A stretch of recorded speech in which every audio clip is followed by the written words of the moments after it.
Iran बहुत बड़ा देश है। पुराने जमाने में वहां बड़े शक्तिशाली और प्रतापी नरेश हुआ करते थे और उन्हें शहंशाह यानी बादशाहों का बादशाह कहा जाता था।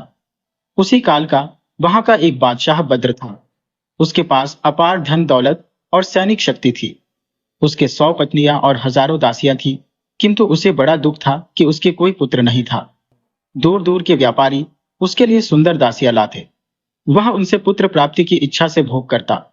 अपने देश के सिद्धों और तांत्रिकों से भी इस बारे में सहायता करने को कहा। हजारों कंगुलों को धन का दान करता कि किसी के आशीर्वाद से पुत्र प्राप्ति हो, किंतु कोई उपाय सफल नहीं हो सका था और बादशाह की चिंता का अंत नहीं था। एक दिन उसके एक सेवक ने आकर बताया कि एक दूर देश का व्यापारी एक अति सुंदरी दासी लेकर बेचने के लिए आया है। बादशाह ने आज्ञा दी कि व्यापारी दासी को लाए। दूसरे दिन व्यापारी उस दासी को लेकर उपस्थित हुआ। बादशाह ने उससे पूछा कि तुम किस देश से दासी लाए हो। उसने कहा, मैं बहुत दूर देश की बांदी लाया हूं। आप उसकी सूरत देखेंगे तो यह पूछना भूल जाएंगे कि वह कहाँ की है। बादशाह ने कहा कि उसे दिखाते क्यों नहीं। व्यापारी ने कहा, मैं पहले आपकी अनुमति चाहता था। अभी मैंने उसे एक विश्वस्त दास को सौंप रखा है। आप कहें तो अभी ले आऊं। बादशाह ने कहा कि फौरन लाओ।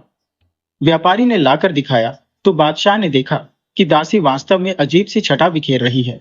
गौर वर्ण, कुंचित केशी, सुडौल शरीर वाली दासी थी, जिसका चेहरा नकाब के अंदर से भी सौंदर्य की किरणें सी बिखेर रहा था। बादशाह व्यापारी और दासी दोनों को अपने रंग महल में ले गया। वहां पर दासी का नकाब उठाकर देखा तो उसके रूप की छवि से लगभग अचेत हो गया। जब थोड़ी देर में उसे पूर्ण चेत हुआ तो उसने व्यापारी से पूछा कि इस दासी का कितना मूल्य है। व्यापारी ने कहा, महाराज, इसे मैंने 1000 अशर्फियों में मोल लिया था। इसे 3 वर्ष पहले लिया था। इस काल में इतना ही धन इसके भोजन, वस्त्र आदि पर व्यय हुआ, लेकिन मैं इसे यूं ही आपको भेंट करने के लिए लाया हूं, अगर यह आपको पसंद हो। बादशाह व्यापारी की विनयपूर्ण बातों से प्रसन्न हुआ। वह बोला, हम किसी से यूं ही कोई वस्तु नहीं लेते और जो चीज हमें पसंद आती है उसके दूने चौगुने दाम भी दे देते हैं। ये दासी हमें बहुत पसंद है। हम इसके मूल्य के तौर पर तुम्हें 10,000 अशर्फिया देंगे। व्यापारी ने सिर झुकाकर कई बार बादशाह को नमन किया और 1000 अशर्फियों के 10 तोड़े लेकर शाही महल से विदा हुआ। इधर बादशाह ने कई दासियों को बुलाकर आज्ञा दी कि इसे हम्माम में ले जाओ और नहला धुलाकर अच्छे कपड़े पहनाओ। सुघड़ परिचारिकाओं ने नई दासी को हम्माम में ले जाकर गर्म पानी से भली भांति नहलाया और जरी के काम के रत्न जटित वस्त्र पहनाए। परिचारिकाओं ने, जिन्हें बादशाह ने नई दासी के निमित्त नियुक्त किया था, उसके निखरे हुए रूप को देखकर आश्चर्य किया। उसे बादशाह के सामने लाकर उन्होंने कहा, इसे 2-4 दिन पूरा आराम दिया जाए और पौष्टिक भोजन दिया जाए तो इसका रूप और निखरेगा, क्योंकि अभी इस पर लंबी यात्राओं की थकन बढ़ी होगी। 3 दिन बाद अगर आप इसे देखेंगे तो शायद पहचान भी न सकेंगे। बादशाह ने यह बात मान ली और कहा कि इसे 3 दिन के बाद ही रंग महल में भेजा जाए। बादशाह की राजधानी समुद्र तट पर थी और शाही महल का पिछवाड़ा बिल्कुल समुद्र तट के सामने पड़ता था। वह नई दासी अक्सर अपने कमरे के छज्जे पर बैठ जाती और एकटक समुद्र की लहरों के तट पर टकराने का तमाशा देखती थी। 3 दिन के बाद चौथे दिन भी उसी प्रकार वह समुद्र की ओर देखकर अपना मन बहला रही थी कि उसी समय परिचारिकाओं ने बादशाह से कहा कि अब नई दासी अपनी पूरी छवि में आ चुकी है। बादशाह उससे मिलने को इतना बेचैन हुआ कि उसे बुला भेजने के बजाय खुद उसके पास जा पहुंचा। पहले तो उसके आने की आहट से नई दासी ने यह समझा कि कोई परिचारिका आई होगी, किंतु जब कुछ क्षणों के बाद उसने बादशाह को देखा तो भी कुर्सी से न उठी, न किसी और तरह सम्मान प्रदर्शित किया। बादशाह को इस पर बड़ा आश्चर्य हुआ, किंतु उसे क्रोध नहीं आया। उसने यह समझा कि यह इतनी उद्दंडता इसलिए दिखा रही है कि उसकी शिक्षा दीक्षा नहीं हुई। बादशाह के इशारे से परिचारिकाएं हट गईं। बादशाह ने समीप जाकर उसके गले में हाथ डाला। दासी ने कोई आपत्ति नहीं की, किंतु वह बोली, चाली भी नहीं। बादशाह उसे कमरे में ले गया। रतिक्रिया के बाद उसने दासी से कहा, मेरी प्राण प्यारी, तुम किस देश की निवासिनी हो और तुम्हारे माता पिता का क्या नाम है? मेरे महल में 100 रानियां और कई हजार दासियां हैं, किंतु उनमें से कोई एक भी सौंदर्य में तुम्हारे पास भी नहीं भड़क पाती। मुझे तुमसे जितना प्रेम है उतना किसी रानी से भी नहीं है। नई दासी इस पर भी चुप रही। बादशाह ने कहा, प्रिय, तुमने मेरी किसी बात का उत्तर नहीं दिया। कुछ तो बोलो, ताकि मैं जैसे तुम्हारे सुंदर मुखमंडल से आनंदित होता हूँ, वैसे ही तुम्हारे मीठे वचनों को सुनकर भी तृप्ति प्राप्त करूं। तुमने तो मेरी ओर आंख उठाकर भी नहीं देखा, जिससे मेरे नयन तृप्त होते। आखिर तुम्हें कौन सी चिंता सता रही है, जिसने तुम्हारी वाणी को अवरुद्ध कर दिया है? तुम मुझे अपनी व्यथा बताओ। अगर तुम अपने माँ बाप को याद कर रही हो, तो उनका मिलना तो असंभव है। हाँ, इसके अतिरिक्त तुम जो कुछ भी चाहो, उसे तुम्हारी सेवा में उपस्थित कर दिया जाएगा। बादशाह ने उससे इस प्रकार की बहुत सी बातें कही, किंतु दासी मुंह नीचा किए भूमि की ओर ही देखती रही। बादशाह फिर भी उससे क्रुद्ध न हुआ। उसने परिचारिकाओं को आवाज दी और उनसे भोजन मनवाया। वह स्वयं भी खाने लगा और अपने हाथ से स्वादिष्ट व्यंजनों के ग्रास नई दासी के मुख में देने लगा। वह खाती रही, किंतु चुप ही रही। फिर बादशाह ने आज्ञा दी कि गायन वादन और नृत्य का आयोजन किया जाए। इस पर भी वह चुप रही। बादशाह ने दासी की परिचारिकाओं से पूछा कि यह कभी बोलती भी है या नहीं। उन्होंने कहा कि किसी ने इसे बोलते क्या मुस्कुराते भी नहीं देखा। खैर, बादशाह ने रात भर उससे विहार किया और तय किया कि उसके अतिरिक्त किसी से संभोग न करेगा। इस निर्णय के बाद बादशाह ने कुछ दासियों को सेवा कार्य के लिए रखकर बाकी दासियों और सभी रानियों को बुलाकर उन्हें काफी धन देकर स्वतंत्र कर दिया कि वे जहां चाहें जाएं और जिससे चाहें विवाह करें। 1 वर्ष तक वह प्रतीक्षा करता रहा कि नई दासी उससे कुछ बात करेगी, किंतु जब ऐसा न हुआ तो उसने विकल होकर कहा, मेरी प्राण प्रिया, मुझे बड़ा दुख है कि तुम्हारे बारे में अभी तक कुछ पता नहीं चल सका है। मैं यह तक नहीं जान पाया कि तुम मेरे साथ रहने में प्रसन्न हो या अप्रसन्न। मैं तो तुम्हारे लिए कुछ उठा नहीं रखता हूँ। तुम्हारे पीछे मैंने अपनी सारी रानियों और दासियों को छोड़ दिया। कहीं ऐसा तो नहीं कि तुम गूंगी हो? ऐसा हुआ तो ये ईश्वर का बड़ा अन्याय होगा कि ऐसा भुवन मोहन रूप देकर अंदर ऐसा दोष पैदा कर दिया। अगर तुम गूंगी नहीं हो तो भगवान के लिए कुछ बोलो, क्योंकि तुम्हारे चुप रहने से मैं बड़ी कष्ट में रहता हूँ। मैं इस सारे वर्ष में भगवान से प्रार्थना करता रहा कि तुम्हारे पेट से मेरा कोई लड़का पैदा हो जो मेरे बाद राजकाज संभाले, क्योंकि मेरा बुढ़ापा आ रहा है और शारीरिक निर्बलता मेरे अंदर घर करती जा रही है। अगर तुम गूंगी नहीं हो तो मुझसे बातें करो। मैं और अधिक तुम्हारी चुप्पी नहीं सह सकता। तुम न बोली तो मैं जान दे दूंगा और मेरी हत्या का पाप तुम पर पड़ेगा। वह सुंदरी यह सुनकर मुस्कुराई और बादशाह की ओर देखने लगी। वह भी समझ गया कि यह कुछ बोलेगी और उसकी बात की प्रतीक्षा करने लगा। कुछ देर बाद वह परम सुंदरी बोली, मुझे आपसे बहुत सी बातें कहनी है। मेरी समझ में नहीं आ रहा कि किस बात से आरंभ करूं। आपने इस सारे समय में मुझ पर इतनी दया की है और ऐसा मान दिया है जो वर्णन के बाहर है। मैं आपकी बड़ी आभारी हूं और भगवान से प्रार्थना करती हूँ कि वह आपको 125 बरस की आयु दे और आपके शत्रु आपके प्रताप से ऐसे नष्ट हो जाए जैसे दीपक से पतंगे। आपको कभी कोई कष्ट ना हो। एक शुभ समाचार मैं आपको यह देती हूँ कि आपसे गर्भ रह गया है। मुझे पूरी आशा है कि मेरे बेटा ही पैदा होगा। इस बीच मुझसे जो कुछ अभिनय हुआ, इसके लिए मैं क्षमा मांगती हूँ। अभी तक मैं इसलिए नहीं बोली थी कि जबरदस्ती यहाँ लाए जाने से मुझे बड़ा क्रोध चढ़ा था, किंतु अब मैं आपसे जान से प्यार करने लगी हूँ। बादशाह इतनी बात सुनकर खुशी से पागल हो गया। उसने उसे खींचकर सीने से लगा लिया और कहा कि गर्भ रहने का समाचार देकर तुमने मेरे सारे दुख दूर कर दिए। यह कहकर बाहर आया और मंत्री को यह शुभ सूचना देकर कहा कि फौरन 1 लाख अशर्फिया गरीबों और भिखारियों में बंटवा दो। मेरे राज्य में कोई दीन दुखी न रहे। इसके बाद वह फिर उस सुंदरी के पास आकर बोला, माफ करना, मैं तुम्हारी गर्भधारण के समाचार से इतना प्रसन्न हुआ कि सार्वजनिक दान की घोषणा में विलंब न कर सका। अब तुम ये बताओ कि तुम्हें ऐसी क्या नाराजगी थी कि तुम साल भर तक मुझसे या किसी से भी नहीं बोली? वह बोली, कारण यह था कि भगवान ने मुझे आपके पास दासी रूप में भेजा और अपने देश से इतनी दूर कर दिया कि कभी वहां जा ही न सकूं। विशेषतः अपने माँ बाप, भाई बंधु आदि का बिछोह मुझे सता रहा था। आप जानते हैं कि परतंत्र होकर जीने में कोई आनंद नहीं, इससे तो मौत ही अच्छी।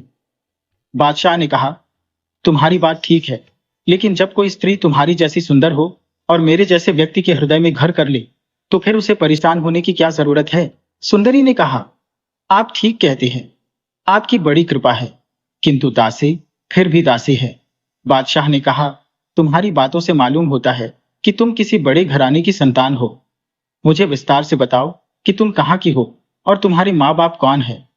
वह बोली, मेरा नाम गुलनार आसीन है। मेरा पिता आसनी नामी समुद्र का राजा था। मरते समय उसने अपना राज्य मेरी माता और मेरे भाई सालेह को सौंप दिया। मेरी माँ भी किसी समुद्री राजा की बेटी थी। हम तीनों आनंद से समय बिता रहे थे कि हमारे राज्य पर एक अन्य राजा ने चढ़ाई कर दी और हमारा राज्य छीन लिया। मेरा भाई उसका मुकाबला न कर सका और मुझे और माँ को लेकर चुपके से राज्य से निकल गया। सुरक्षित स्थान पर पहुंचकर वह बोला कि हम पर विपत्ति पड़ी है और हमारी दुर्दशा हो गई है। भगवान चाहेगा तो मैं दोबारा अपने राज्य पर कब्जा करूंगा, किंतु मैं चाहता हूं कि इससे पहले तुम्हारे विवाह से छुट्टी पा जाऊं। और चूंकि किसी जल राज्य का कोई शहजादा तुम्हारे लायक नहीं है, इसलिए मैं चाहता हूं कि तुम्हारा विवाह किसी थल के राजा से कर दो और अपनी हैसियत के अनुसार काफी दहेज आदि दो। मैं यह सुनकर बहुत बिगड़ी। मैंने उससे कहा कि देखो, हम दोनों एक ही माँ बाप की संतान हैं। मैं तुम्हारा हमेशा साथ देना चाहती हूँ, बल्कि जरूरत हो तो तुम्हारे लिए जान भी दे सकती हो। किंतु जब आज तक किसी जल देश की राजकुमारी का विवाह किसी स्थलवासी राजा के साथ नहीं हुआ, तो मैं ही ऐसी कहाँ गिरी पड़ी हो कि किसी थलवासी के गले में अड़ी जाऊं। मेरे भाई ने कहा कि आखिर ऐसी क्या बात है कि तुम किसी थलवासी राजा से विवाह नहीं करना चाहती? क्या तुम समझती हो कि सारे थलवासी कमीने और दुष्ट होते हैं? ऐसी बात बिल्कुल नहीं है, उनमें भी बहुत से भले मानस होते हैं। इस प्रकार उसने मुझे बहुत समझाया। मैंने उससे बहस तो नहीं की, किंतु मुझे क्रोध बहुत आया। मैंने मन में कहा कि यह लोग मुझे भारत स्वरूप समझ रहे हैं, इसलिए मुझे हटाना चाहते हैं। मैं खुद चली जाऊंगी। अतएव एक दिन जब सब लोग अपने काम में व्यस्त थे, मैं अवसर पाकर जल से निकल आई और एक टापू पर एक सुरक्षित स्थान तलाश करके लेट गई और लेटते ही गहरी नींद में सो गई। किंतु मेरा अनुमान गलत था। एक धनी आदमी वहां आया और मुझे सोते देखकर अपने नौकरों से उठवाकर अपने विशाल मकान में ले गया। मुझे शयन कक्ष में ले जाकर उसने मुझसे बड़ा प्रेम दिखाया, किंतु मैंने उसकी ओर से पूरी उदासीनता बरती। फिर उसने चाहा कि बलपूर्वक मेरा कौमार्य भंग करे। इस पर मैंने उसे उठाकर फेंक दिया। उसका क्रोध और ग्लानि से बुरा हाल हो गया। दूसरे ही दिन उसने एक व्यापारी को बुलाकर मुझे उसके हाथ बेच डाला। वह व्यापारी बड़ा भला आदमी था। उसने मुझसे कभी कोई ऐसी वैसी बात नहीं की। उससे मुझे आपने खरीद लिया। ये कहकर गुलनार बोली, मैं सारे थलवासियों से घृणा करती थी, इसलिए आपसे भी नहीं बोली। किंतु आपका सौहार्द देखकर मुझे आपसे घृणा भी न हुई। अगर आप मेरे साथ किसी प्रकार की जोर जबरदस्ती करते तो मैं समुद्र में कूद जाती और अपने कुटुंबी जनों से जा मिलती। मुझे एक ही भय था कि अगर मेरी माता और भाई को यह मालूम होगा कि मैं थल देश के किसी बादशाह के पास दासी के तौर पर रही हो, तो वे लज्जावश मुझे जीता न छोड़ते। अब तो मैं आपके पुत्र की मां बनने वाली हूं। अब अगर कभी चाहूं भी तो आपका आश्रय छोड़कर कहीं नहीं जा सकती।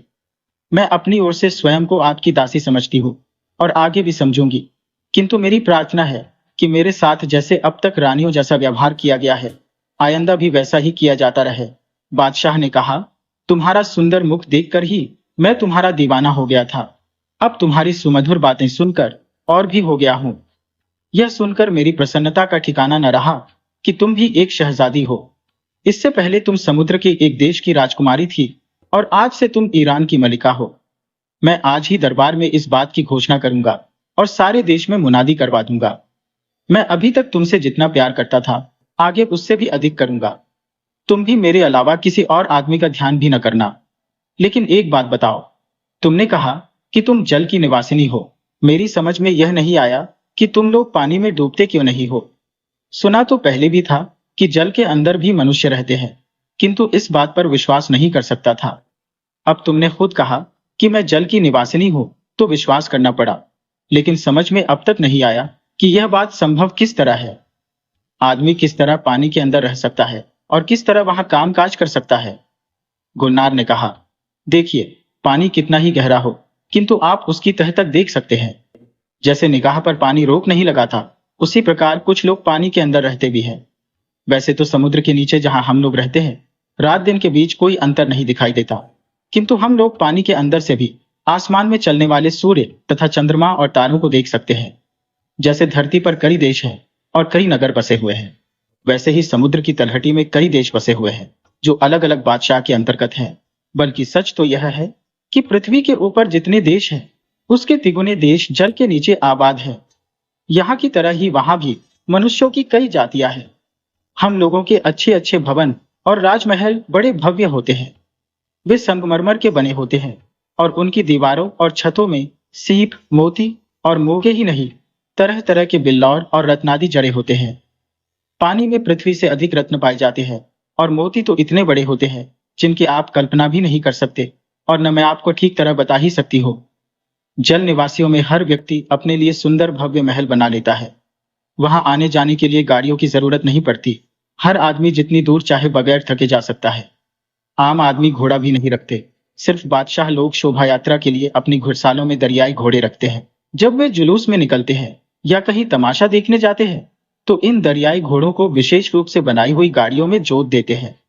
गाड़ियां इतनी आरामदेह होती हैं और घोड़े इतने होशियार होते हैं कि सवार का शरीर भी नहीं हिलता और घोड़े इशारे भर से चलते हैं। हमारे देश की स्त्रियां बड़ी सुंदर, चतुर और पतिपरायण होती है। यह कहकर गुलनार बोली, स्वामी, यदि आज्ञा हो तो मैं अपने भाई और माता को यहाँ बुला लूं ताकि वे खुद अपनी आंखों से देखें कि उनकी बेटी अब ईरान की मलिका बन गई है। बादशाह ने कहा, मुझे उनका स्वागत करने में अति प्रसन्नता होगी, किंतु मेरी यह समझ में नहीं आता कि तुम उन्हें कैसे बुलाओगी। तुम्हें तो यह भी नहीं मालूम कि तुम्हारे देश को कौन सा रास्ता जाता है। गुलनार बोली, वह सब मुझ पर छोड़िए। आप सिर्फ कुछ देर के लिए बगल वाले भवन में बैठे और तमाशा देखे। मलिका गुलनार ने अपनी दासी से आग मनवाई। फिर उसने कहा, तू बाहर जा और कमरे का द्वार बंद कर दे और जब तक मैं न बुलाऊं यहां न आना।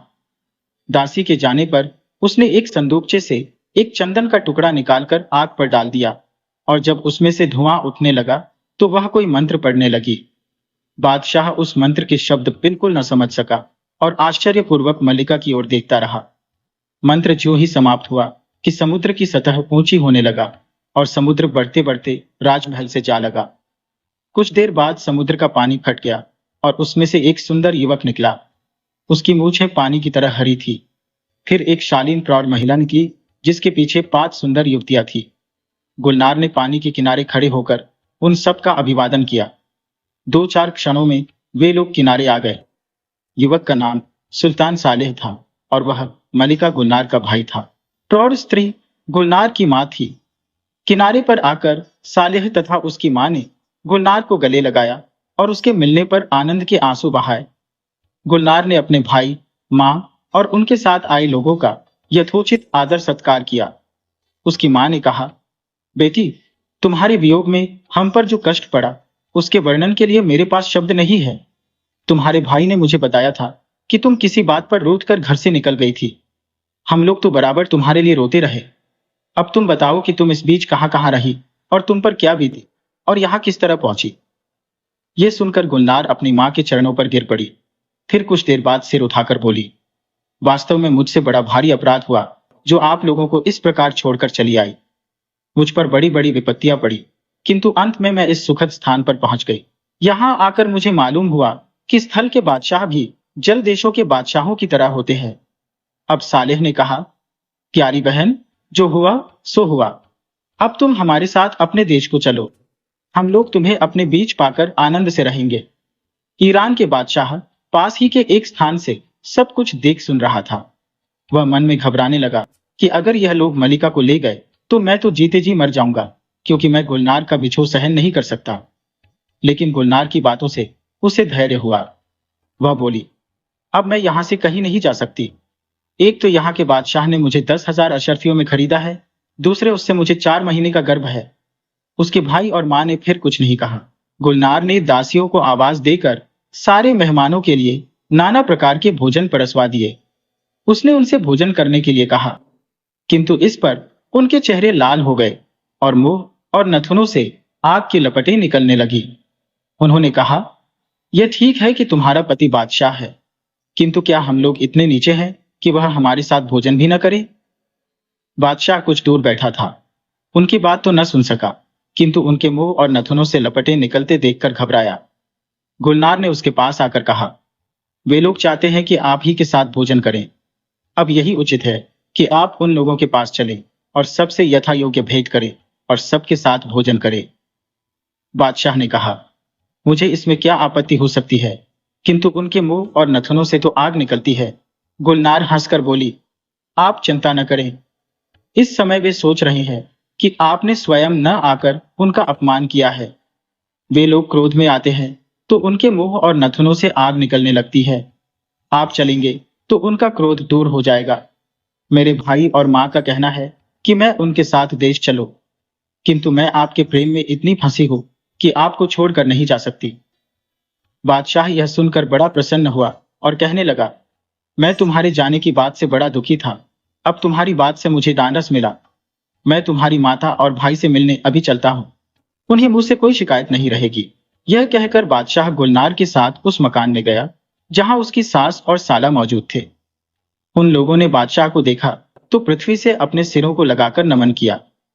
बादशाह ने उनको एक एक करके उठाया और गले लगाया। फिर सब लोग बैठकर प्रसन्नता पूर्वक बातें करने लगे। सालेह ने कहा, हम सब भगवान को बड़ा धन्यवाद देते हैं कि हमारी बहन बड़े कष्ट उठाने के बाद आपकी छत्र छाया में आई और यहाँ बहुत ही प्रसन्न है। भगवान आपको चिरायु करे। बादशाह ने भी अभ्यागतों के स्वागतार्थ विनीत वचन कहे और सब लोग काफी देर तक सानंद बातचीत करते रहे। रात पड़ने पर बादशाह ने भोजन लाने की आज्ञा दी। सबके साथ भोजन करने के बाद उसने पास के मकान में मेहमानों के लिए कोमल सुखदायी शैय्याएं बिछवाई और उनसे आराम करने को कहा।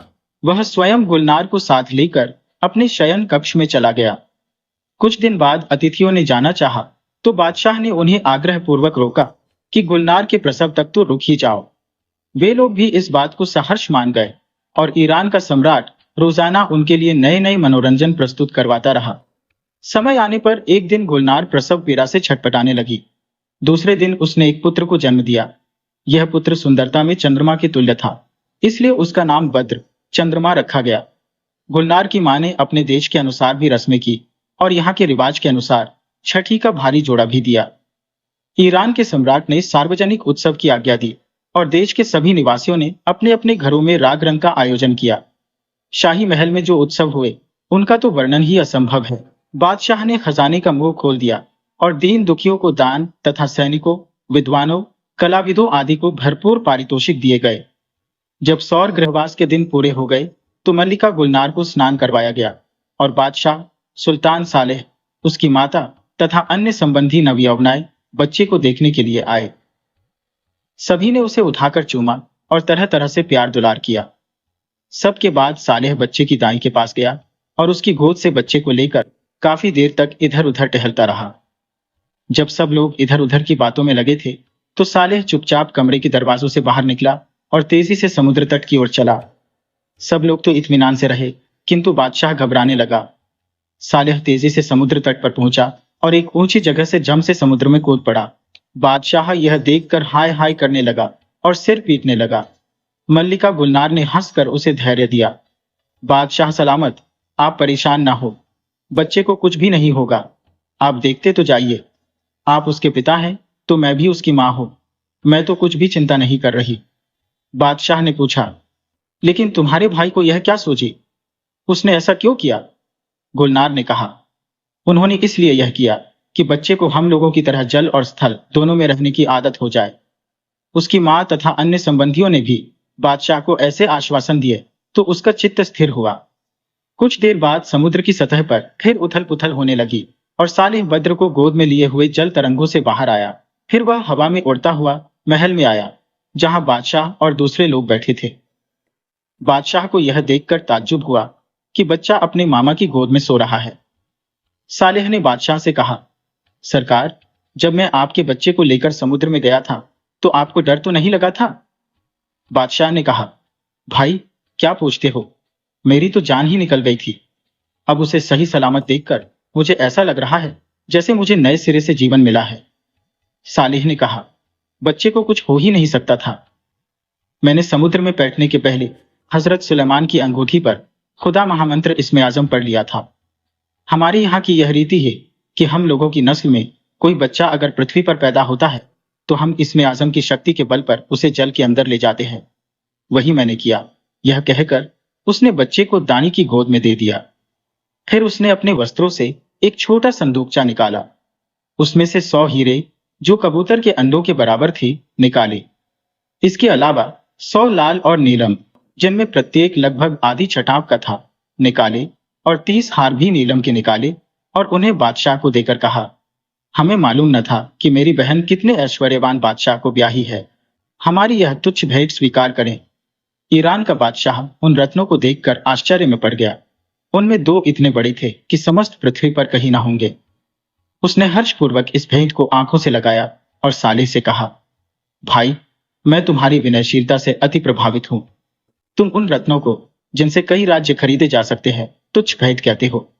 फिर उसने अपनी मलिका से कहा, सुंदरी, तुम्हारे भाई साहब मुझे यह सारे रत्न भेंट में दे रहे हैं। मैं चाहता हूं कि इनमें थोड़े से रखकर शेष उन्हें वापस करो, किंतु वे उन्हें लेने को तैयार नहीं है। तुम अगर उन पर जोर दो तो वे शायद मान जाए। गुलनार ने उत्तर दिया, हे स्वामी, आप निःशंक होकर उन्हें स्वीकार करें। इस प्रकार के रत्न पृथ्वी पर कम है, किंतु समुद्र में उनकी कोई कमी नहीं है। मेरे भाई को यह सब देने पर भी कोई हानि नहीं होगी। बादशाह यह सुनकर चुप हो गया और उसने वह पूरी भेंट स्वीकार कर ली। कुछ दिन बाद सालेह ने बादशाह से कहा, आपने हमारा इतना स्वागत सत्कार किया कि हम आपको यथोचित धन्यवाद नहीं दे सकते, लेकिन हमें यहाँ आए अब बहुत दिन हो गए हैं। मुझे अब अपने राज्य को वापस जाना चाहिए। आप तो जानते ही हैं कि बादशाह की अनुपस्थिति में राज्य प्रबंध में कुछ न कुछ गड़बड़ पैदा हो जाती है। अतएव हमें अनुमति दीजिए कि हम आपसे और बहन से विदा लें और अपने देश को सिधारें। बादशाह ने कहा, तुम्हें जाने देने को जी तो नहीं चाहता, लेकिन बात तुम्हारी ठीक है और मैं विवशता पूर्वक तुम्हें विदा दे रहा हूं। किंतु यह जोर देकर कहता हूं कि बद्र को न भूलना और बद्र तथा उसकी मां को देखने के लिए कभी कभी यहां आते रहना। अतएव सालेह उससे विदा होकर अपनी माता और कुटुंबीजनों के साथ अपने देश में गया। इधर सब लोग यथावत रहने लगे। बद्र जैसे जैसे बड़ा होता, रूप और गुण में और भी निखरता जाता और उसके माता पिता उसके विकास को देखकर प्रसन्न होते। कभी कभी बद्र का मामा और नानी भी उसे देखने को आते। बद्र कुछ बड़ा हुआ तो उसे विभिन्न विद्याएं और कलाएं सिखाने के लिए विद्वान अध्यापक रखे गए। 15 वर्ष की अवस्था में वह सारी विद्याओं और कलाओं में निपुण हो गया। अब उसके पिता ने उसे युवराज घोषित करके उसके हाथ में राज्य का प्रबंध दे दिया। उसने कुछ ही दिनों में शासन को सुचारू रूप से संभाल लिया। उसके शासन प्रबंध से कर्मचारी और प्रजा दोनों प्रसन्न हुए। बादशाह ने यह देखा तो एक दिन पूर्व घोषणा के उपरांत अपने हाथ से अपना राजमुकुट उसे पहनाया और उसके सम्मानार्थ उसके हाथ चूमने के बाद वह स्वयं मंत्रियों और अमीरों की पंक्ति में जा बैठा। सामंतों, मंत्रियों आदि ने नए बादशाह को भेंटें दी और उसकी आज्ञा का पालन करने लगे। राज दरबार से उठकर जब राजमुकुट लगाए हुए बद्र अपनी मां के पास गया तो उसने दौड़कर उसे सीने से लगा लिया। उसके पिता ने 2 वर्ष तक उसका राज्य प्रबंध देखा और उसे हर प्रकार से चतुर पाकर नगर के बाहर जाकर एकांत स्थान में भजन आदि में समय बिताने लगा। बद्र जी जान से राज्य प्रबंध में लगा।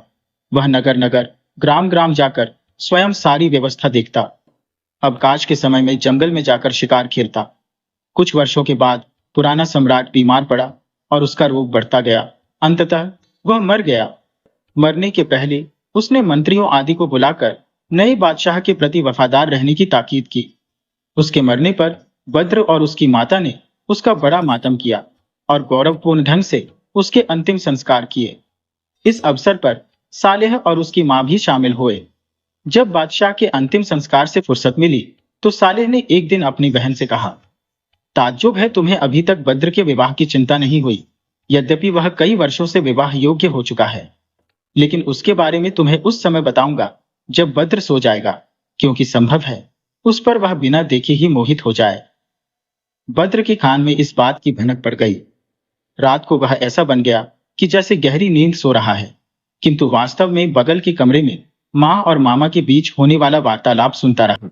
वे दोनों भी उसे सोता जानकर अपने साधारण स्वर में बातें करने लगे थे। सालेह ने अपनी बहन से कहा, मैं जिस शहजादी को बद्र के योग्य समझता हूँ वह समंदाल देश के बादशाह की पुत्री है। यह देखो, मैं तुम्हारे दिखाने के लिए उसकी एक नवनिर्मित मूर्ति ले आया हूँ। इससे तुम्हें उसके सौंदर्य का अंदाजा हो जाएगा। दिक्कत सिर्फ एक है, समंदाल नरेश बहुत ही घमंडी है और किसी को भी अपनी हैसियत का नहीं समझता है।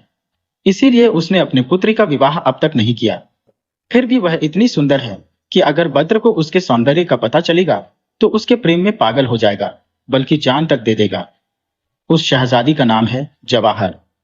गुलनार बोली, मैं समंदाल के सुल्तान को जानती हूँ। मुझे आश्चर्य है कि उसकी बेटी अब तक कुंवारी है। अपना देश छोड़ने के पहले मैंने उसे देखा था। उस समय वह 8 महीने की थी। वह उसी समय इतनी सुंदर थी कि उसका सौंदर्य दूर दूर तक विख्यात था। इस समय जवानी में तो उसके रूप का कहना ही क्या होगा। फिर भी वह बद्र से बड़ी है और उसे समंदाल नरेश से मांगने में क्या कठिनाई हो सकती है। सालेह ने कहा कि मैंने बताया कि वह बादशाह बड़ा ही घमंडी है। देखो बहन, मैं पूरा प्रयत्न करूंगा कि उसके पिता को विवाह के लिए राजी करूं, लेकिन काम मुश्किल है और इसमें देर लग सकती है। इस बीच बद्र को इस बात का पता नहीं चलना चाहिए, वरना इसमें संदेह नहीं कि वह जवाहर के प्रेम में पागल हो जाएगा और जान दे देगा। इसी प्रकार दोनों में बातें होती रही और बद्र सुनता रहा। दूसरे दिन उसने चुपके से अपनी माँ के संदूक से निकलवाकर जवाहर की वह मूर्ति देखी जो उसके मामा ने अपनी बहन को दी थी। वह सचमुच ही मूर्ति देखकर जवाहर पर मर में था। अब उसका जी न खाने पीने में लगता था, न किसी से बोलने चालने में। वह रात दिन अपनी प्रिया के ध्यान में निमग्न रहने लगा। जब सालेह अपनी बहन से विदा लेने आया तो उसने भांजे की बदली हुई हालत देखकर पूछा कि क्या बात है, तुम्हारी तबीयत तो ठीक है? बद्र ने कहा, मेरे स्वास्थ्य को कुछ नहीं हुआ है, लेकिन आप अभी यहां से न जाएं। मेरा जी घबराने लगा है और मुझे आपके साथ ही रहकर संतोष होता है। आप 2-4 दिन और रुकिए, हम लोग कल शिकार के लिए चलेंगे। सालेह ने यह मंजूर कर लिया। वास्तव में बद्र चाहता था कि अपनी मां से छुपाकर अपने मामा से अपने दिल की हालत कह दे और शिकार ही से आगे बढ़कर वह अपनी प्रिया की खोज में निकल जाए। मां से साफ साफ कहना संभव ही नहीं था, क्योंकि वह उसे किसी हालत में नहीं जाने देती। चुनांचे दोनों मामा भांजा कुछ सेवकों के साथ शिकार पर निकल गए। वहां दोनों ने एक हिरन के पीछे अपने घोड़े डाल दिए। इसी चक्कर में पहले दोनों अपने सेवकों से अलग हो गए, फिर एक दूसरे से भी। बद्र एक घने वृक्ष के नीचे घोड़े से उतर कर बैठा और अकेले में अपनी प्रिया का नाम लेकर रुदन करने लगा। कुछ देर बाद सालेह भी उसे ढूंढता हुआ आया तो देखा कि एक पेड़ के नीचे बद्र विरह विलाप कर रहा है। सालेह समझ गया कि मैंने अपनी बहन से जो शहजादी जवाहर के बारे में कहा था वह इसने सुन लिया है। वह घोड़े से उतरकर धीरे धीरे आकर एक पेड़ की आड़ में खड़ा होकर सुनने लगा। बद्र कह रहा था, हे मेरी प्राण प्यारी समंदाल पुत्री, मैं तो तुम्हारी मूर्ति देखकर ही अपना धैर्य खो बैठा हूं। मेरा विश्वास है कि तुम सारे संसार की राजकुमारियों ही से नहीं, चंद्रमा से भी अधिक सुंदर हो। तुमने मेरे हृदय पर अधिकार कर लिया है, लेकिन मैं कहां जाऊं कि तुम मुझे मिलो। सालेह को इससे अधिक सुनने का धैर्य न रहा। वह आगे बढ़कर बद्र के पास जा बैठा और बोला, इसका मतलब यह है कि तुमने हम भाई बहन की बातें सुन ली है।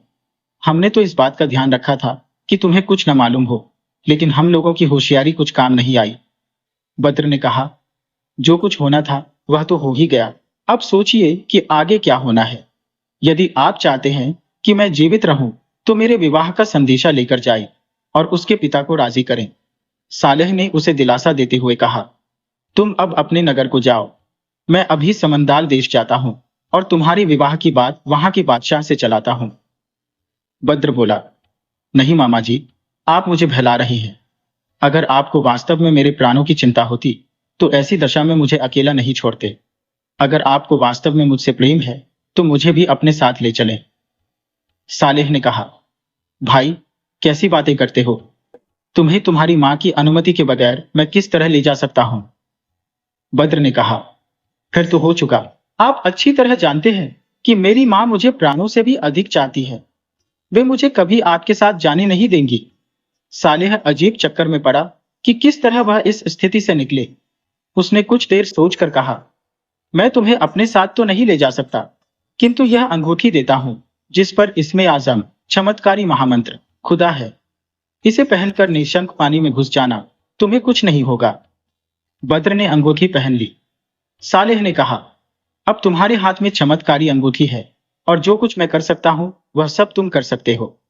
तुम मेरे पीछे पीछे आओ। ये कहकर वह हवा में उड़ने लगा। बद्र भी उसके पीछे उड़ता हुआ समुद्र तट पर पहुंचा। फिर वह अपने मामा के पीछे समुद्र में गोता लगा गया और दोनों तेजी से चलते हुए सालेह के राज्य में पहुंच गए। बद्र को सालेह अपनी मां के पास ले गया। बद्र ने आदर पूर्वक नानी के हाथ चूमे और वह भी उसे देखकर बड़ी प्रसन्न हुई और आशीर्वाद देने लगी और उसे खूब प्यार करने लगी। उसने परिवार की अन्य स्त्रियों से भी मिलवाया और सब लोग बहुत देर तक बातें करते रहे। इस बीच सालेह ने अवकाश पाकर अपनी माँ से बद्र का सारा हाल बताया कि वह किस प्रकार समंदाल देश की शहजादी के पीछे पागल हो गया है। उसने कहा कि अब तुम बद्र को रखना, मैं समंदाल के बादशाह से बद्र के लिए जवाहर को मांगने जा रहा हूं। उसने कहा, मैंने और गुलनार ने इस बात का बहुत ध्यान रखा कि इस बात की भनक बद्र को न लगी, किंतु उसे मालूम हो ही गया, और अब सिवाय इसके कुछ नहीं हो सकता कि जल्दी से जल्दी विवाह की बात की जाए। सालेह की माँ बड़ी चिंतित हुई। उसने कहा, यह तुम क्या कर रहे हो? क्या तुम यह नहीं जानते कि समंदाल का बादशाह बहुत ही घमंडी है? तुमने उसकी बेटी की बात ही अपनी बहन से क्यों की? इसी से तो बद्र पर पागलपन चढ़ा है। सालेह ने कहा, आपकी बात ठीक है, मेरी भूल थी, किंतु अब और किया भी क्या जाए। अगर जवाहर न मिली तो बद्र निश्चय ही अपनी जान दे देगा। मैं इस सिलसिले में जो भी हो सकेगा करूंगा। मैं वहां जाकर विवाह की प्रार्थना करने के पहले बादशाह को बहुमूल्य रत्नों की भेंट दूंगा और फिर चतुरता से बात शुरू करूंगा। आशा है कि मैं अपने कार्य में सफलता प्राप्त करूंगा। उसकी मां बोली, बेटा, यह सब ठीक है, फिर भी मुझे बड़ा डर लग रहा है। वह बादशाह बेहद घमंडी है और क्रोध में न जाने क्या करे। तुम मेरे सबसे कीमती जवाहरात ले जाओ और उसे भेज दो, किंतु इस समय बद्र को अपने साथ न ले जाओ, उसे मेरे पास ही छोड़ जाओ। इसके अलावा यह ध्यान रखना कि बड़ी चतुराई से बात शुरू की जाए।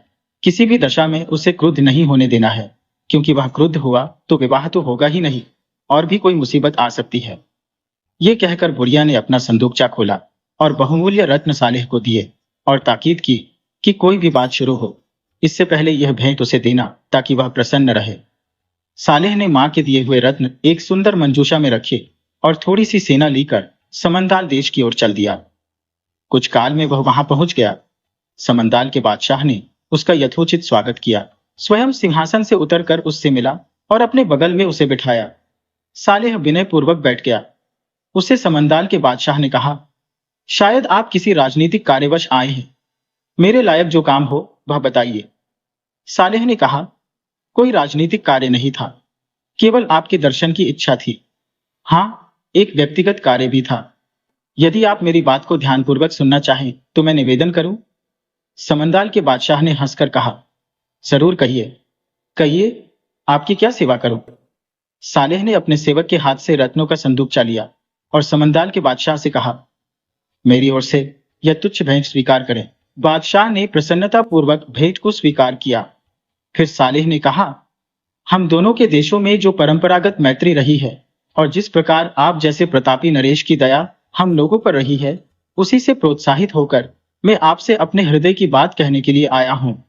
आपका मन अति स्वच्छ है और आप किसी की प्रार्थना नहीं टालते, इसीलिए मैं निवेदन कर रहा हूं कि मेरी बहन का नाम गुलनार है। बहुत दिन पूर्व उसका विवाह ईरान के सम्राट के साथ हुआ था। उसका एक बेटा है जो इस समय ईरान का सम्राट है।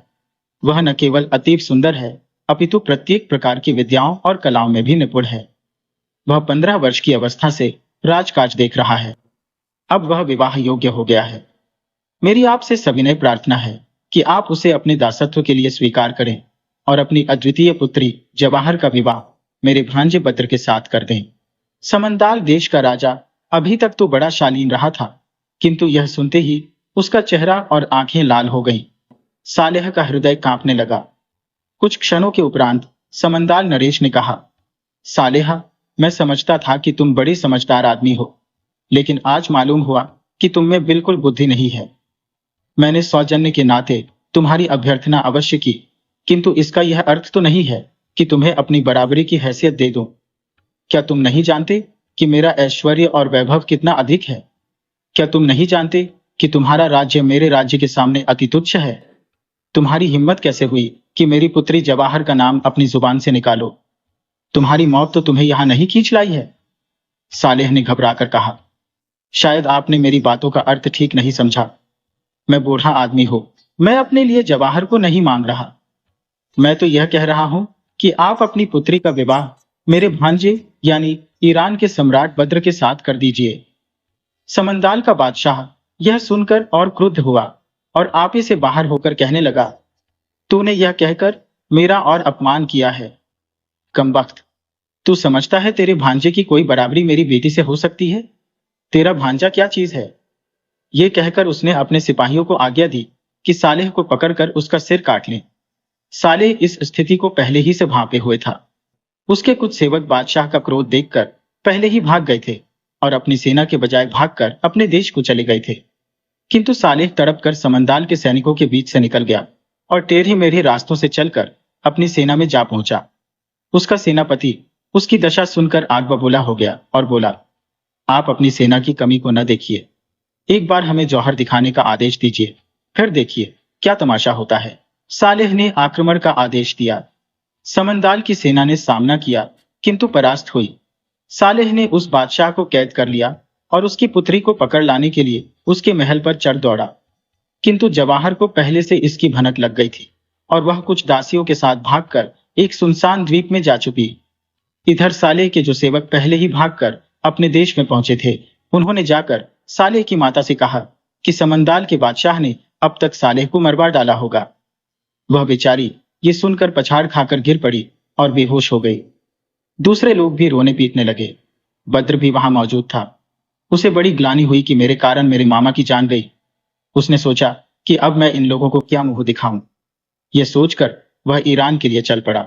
बद्र बड़ी हड़बड़ी में चला था, इसलिए पानी में रास्ता भूल गया और कई दिन बाद भटकता हुआ उसी टापू में पहुंचा जहां पर जवाहर ने आश्रय लिया था। वह थककर एक पेड़ के नीचे आराम कर रहा था कि उसे एक ओर से कुछ स्त्रियों की बोली सुनाई दी। वह उधर गया तो देखा कि एक शहजादी दासियों से घिरी बैठी है। वह समझ गया कि यही मेरी प्रेयसी है। उसने पास जाकर कहा, भगवान की बड़ी दया है कि आपसे भेंट करने का अवसर मिला। मैं आपका सेवक हूं। अगर आपकी कुछ सहायता कर सकूं तो मुझे प्रसन्नता होगी। जवाहर बोली, आपके वचनों से मुझे बड़ा धैर्य मिला।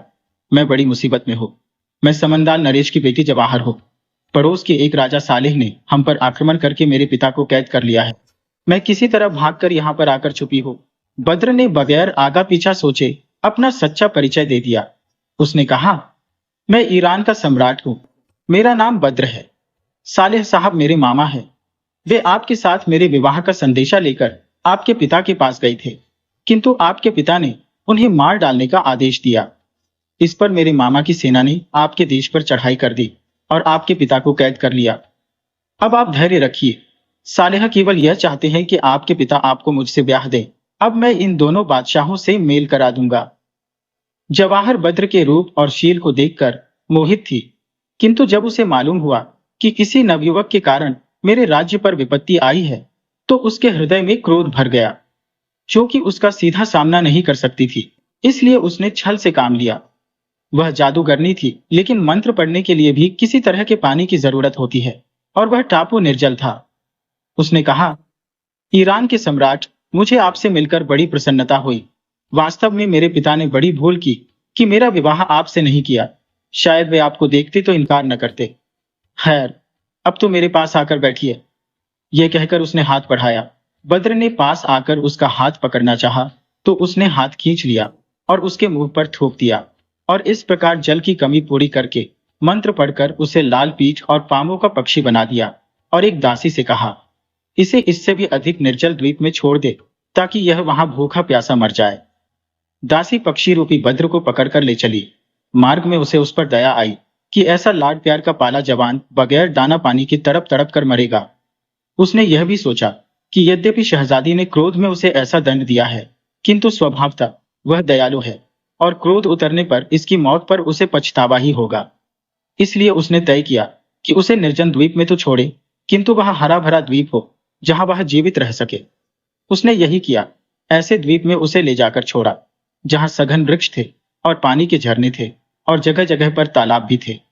इधर सालेह ने महल में बहुत तलाश करवाई, किंतु जवाहर कहीं न मिली। उसने क्रोध में आकर अपने सेवकों को आदेश दिया कि समंदाल नरेश को बंदीगृह में तरह तरह के कष्ट दो, क्योंकि उसे जवाहर के बारे में मालूम होगा और जब कष्ट से बेचैन हो जाएगा तो उसका पता बताएगा। फिर वह अपने देश में वापस आया और दूसरे दिन अपनी माँ से पूछा कि बद्र दिखाई नहीं देता, क्या बात है। उसकी माँ ने कहा कि जब मैंने समंदाल नरेश के तुमसे कुपित होने का समाचार सुना और वहां से तुम्हारी सहायता के लिए दूसरी बड़ी सेना भेजी, उसी समय से बद्र कहीं दिखाई नहीं देता है। पता नहीं वह कहाँ चला गया। सालेह यह सुनकर बड़ा दुखी हुआ और सोचने लगा कि इतना सारा झंझट बेकार ही हुआ। मैंने बद्र की प्रसन्नता के लिए ही यह सब किया था और इस समय बद्र ही गायब है। उसे बड़ी लज्जा लगी कि अब वह अपनी बहन को क्या मुंह दिखाएगा। उसने अपने सरदारों और समस्त उच्च कर्मचारियों को आदेश दिया कि सारे देश में खोज करके बद्र का पता लगाया जाए, किंतु कई दिनों तक तलाश होने पर भी उसका पता नहीं चला। फिर सालेह ने सोचा कि संभव है कि बद्र खुद भी उसकी सहायता समंदाल देश को गया हो। इसलिए सालेह ने अपनी मां को राज्य का प्रबंध सौंपा और स्वयं समंदाल देश को चल पड़ा। इधर ईरान में मलिका गुलनार ने बहुत दिनों तक प्रतीक्षा की, किंतु सालेह या बद्र किसी की वापसी न हुई। फिर उसने दोनों के साथ गए शिकारियों को पूछवाया कि वे आए हैं या नहीं। उन्होंने वापस आकर मलिका का आदेश सुना तो उसके पास आए और कहने लगे, दोनों ने एक हिरन के पीछे घोड़े डाल दिए थे और हम पीछे रह गए। बहुत दिनों तक हम उन्हें ढूंढते रहे, वे तो नहीं मिले, किंतु उनके घोड़े एक पेड़ से बंधे हुए मिले। हम उन्हीं घोड़ों को लेकर चले आए। शिकारियों की बात सुनकर मल्लिका को इत्मीनान हुआ कि घोड़ों को छोड़कर सालेह और बद्र दोनों समुद्र में प्रवेश कर गए होंगे और सालेह के राज्य में चले गए होंगे। प्रकट में उसने शिकारियों और सिपाहियों को आज्ञा दी कि बद्र और सालेह को उसी वन में ढूंढते रहे जहां से वे गायब हुए थे। फिर वह अपनी दासियों की नजर बचाकर समुद्र में बैठ गई और अपने मायके पहुंची। वहां जाकर अपनी मां से पूछा कि सालेह और बद्र अचानक गायब हो गए हैं, कहीं ऐसा तो नहीं कि वे यहां आए हो। उसकी मां ने कहा, बेटी, उन दोनों का हाल मैं क्या बताऊं। उन दोनों के यहाँ पर आने से मुझे बड़ी प्रसन्नता हुई, किंतु जब सालेह ने बताया कि बद्र समंदाल की शहजादी के पीछे पागल है और उससे विवाह न हुआ तो जान दे देगा, तो मैं चिंतित हुई कि वह बादशाह तो बड़ा घमंडी है, इस विवाह के लिए कैसे तैयार होगा। सालेह ने कहा कि मैं विवाह का प्रस्ताव लेकर जाता हूं। मुझे जो आशंका थी वही हुआ। समंदाल नरेश ने क्रुद्ध होकर सालेह को पकड़ लिया और उसका वध करने का आदेश दिया। उसके साथ के कुछ लोग भागकर यहाँ आए और हाल सुनाया। मैंने यह सुनकर एक बड़ी सेना सालेह को छुड़ाने के लिए भेजी। यह हाल सुनकर बद्र किसी और को चुपचाप निकल गया। उधर सालेह समंदाल नरेश के बंधन से निकल भागा और अपनी थोड़ी सी सेना से समंदाल के बादशाह को हराकर उसे कैद कर लिया। वापस आने पर जब उसे बद्र के गुम होने का हाल मालूम हुआ तो यहाँ ढूंढवाने के बाद उसकी खोज में फिर समंदाल चला गया। गुलनार यह सुनकर रोने लगी। वह अपने भाई को बुरा भला भी कहने लगी कि अच्छी शहजादी का जिक्र किया कि लड़के का दिमाग ही फिर गया। उसकी मां ने कहा, इसमें संदेह नहीं कि सालेह को चाहिए था कि जवाहर का उल्लेख तुमसे करते समय सावधानी बरतता कि बद्र को यह मालूम ना हो पाता, किंतु अब तुम चिंता न करो, वह बद्र को जरूर ढूंढ निकालेगा। तुम्हारे लिए यही उचित है कि ईरान जाकर राज्य प्रबंध संभालो, वरना वहां कोई उपद्रवी व्यक्ति गड़बड़ी कर सकता है। गुलनार ने मां की सलाह मान ली और ईरान वापस आ गई। ईरान आकर उसने एक और समझदारी का काम किया। उसने राजधानी में घोषणा करवा दी कि बद्र का हालचाल मालूम हो गया है, वह सकुशल है और शीघ्र ही यहां वापस आएगा। सभी लोग इस बात को सुनकर प्रसन्न हुए और यथानियम अपना अपना काम मुस्तैदी से करने लगे। अब बादशाह बद्र का हाल सुनिए। जब दासी उसे पक्षी के रूप में पृथ्वी के एक टापू पर छोड़ आई तो वह अपने को पक्षी के शरीर में देखकर बड़ा आश्चर्यान्वित हुआ। उसे मालूम भी न था कि ईरान किधर है और उसके पंखों में इतनी शक्ति भी न थी कि उड़कर किसी दूर देश को जाता, और ईरान पहुंच भी जाता तो क्या लाभ था, उसे पक्षी के रूप में कौन पहचान पाता। मजबूरी में उस द्वीप के फल और दाने खाता रहता और रात को किसी डाल पर बैठकर सो जाता। कुछ दिन बाद एक चिड़ीमार जाल लेकर वहां आया और उसे देखकर आश्चर्य करने लगा। उसने इतना सुंदर पक्षी कभी नहीं देखा था।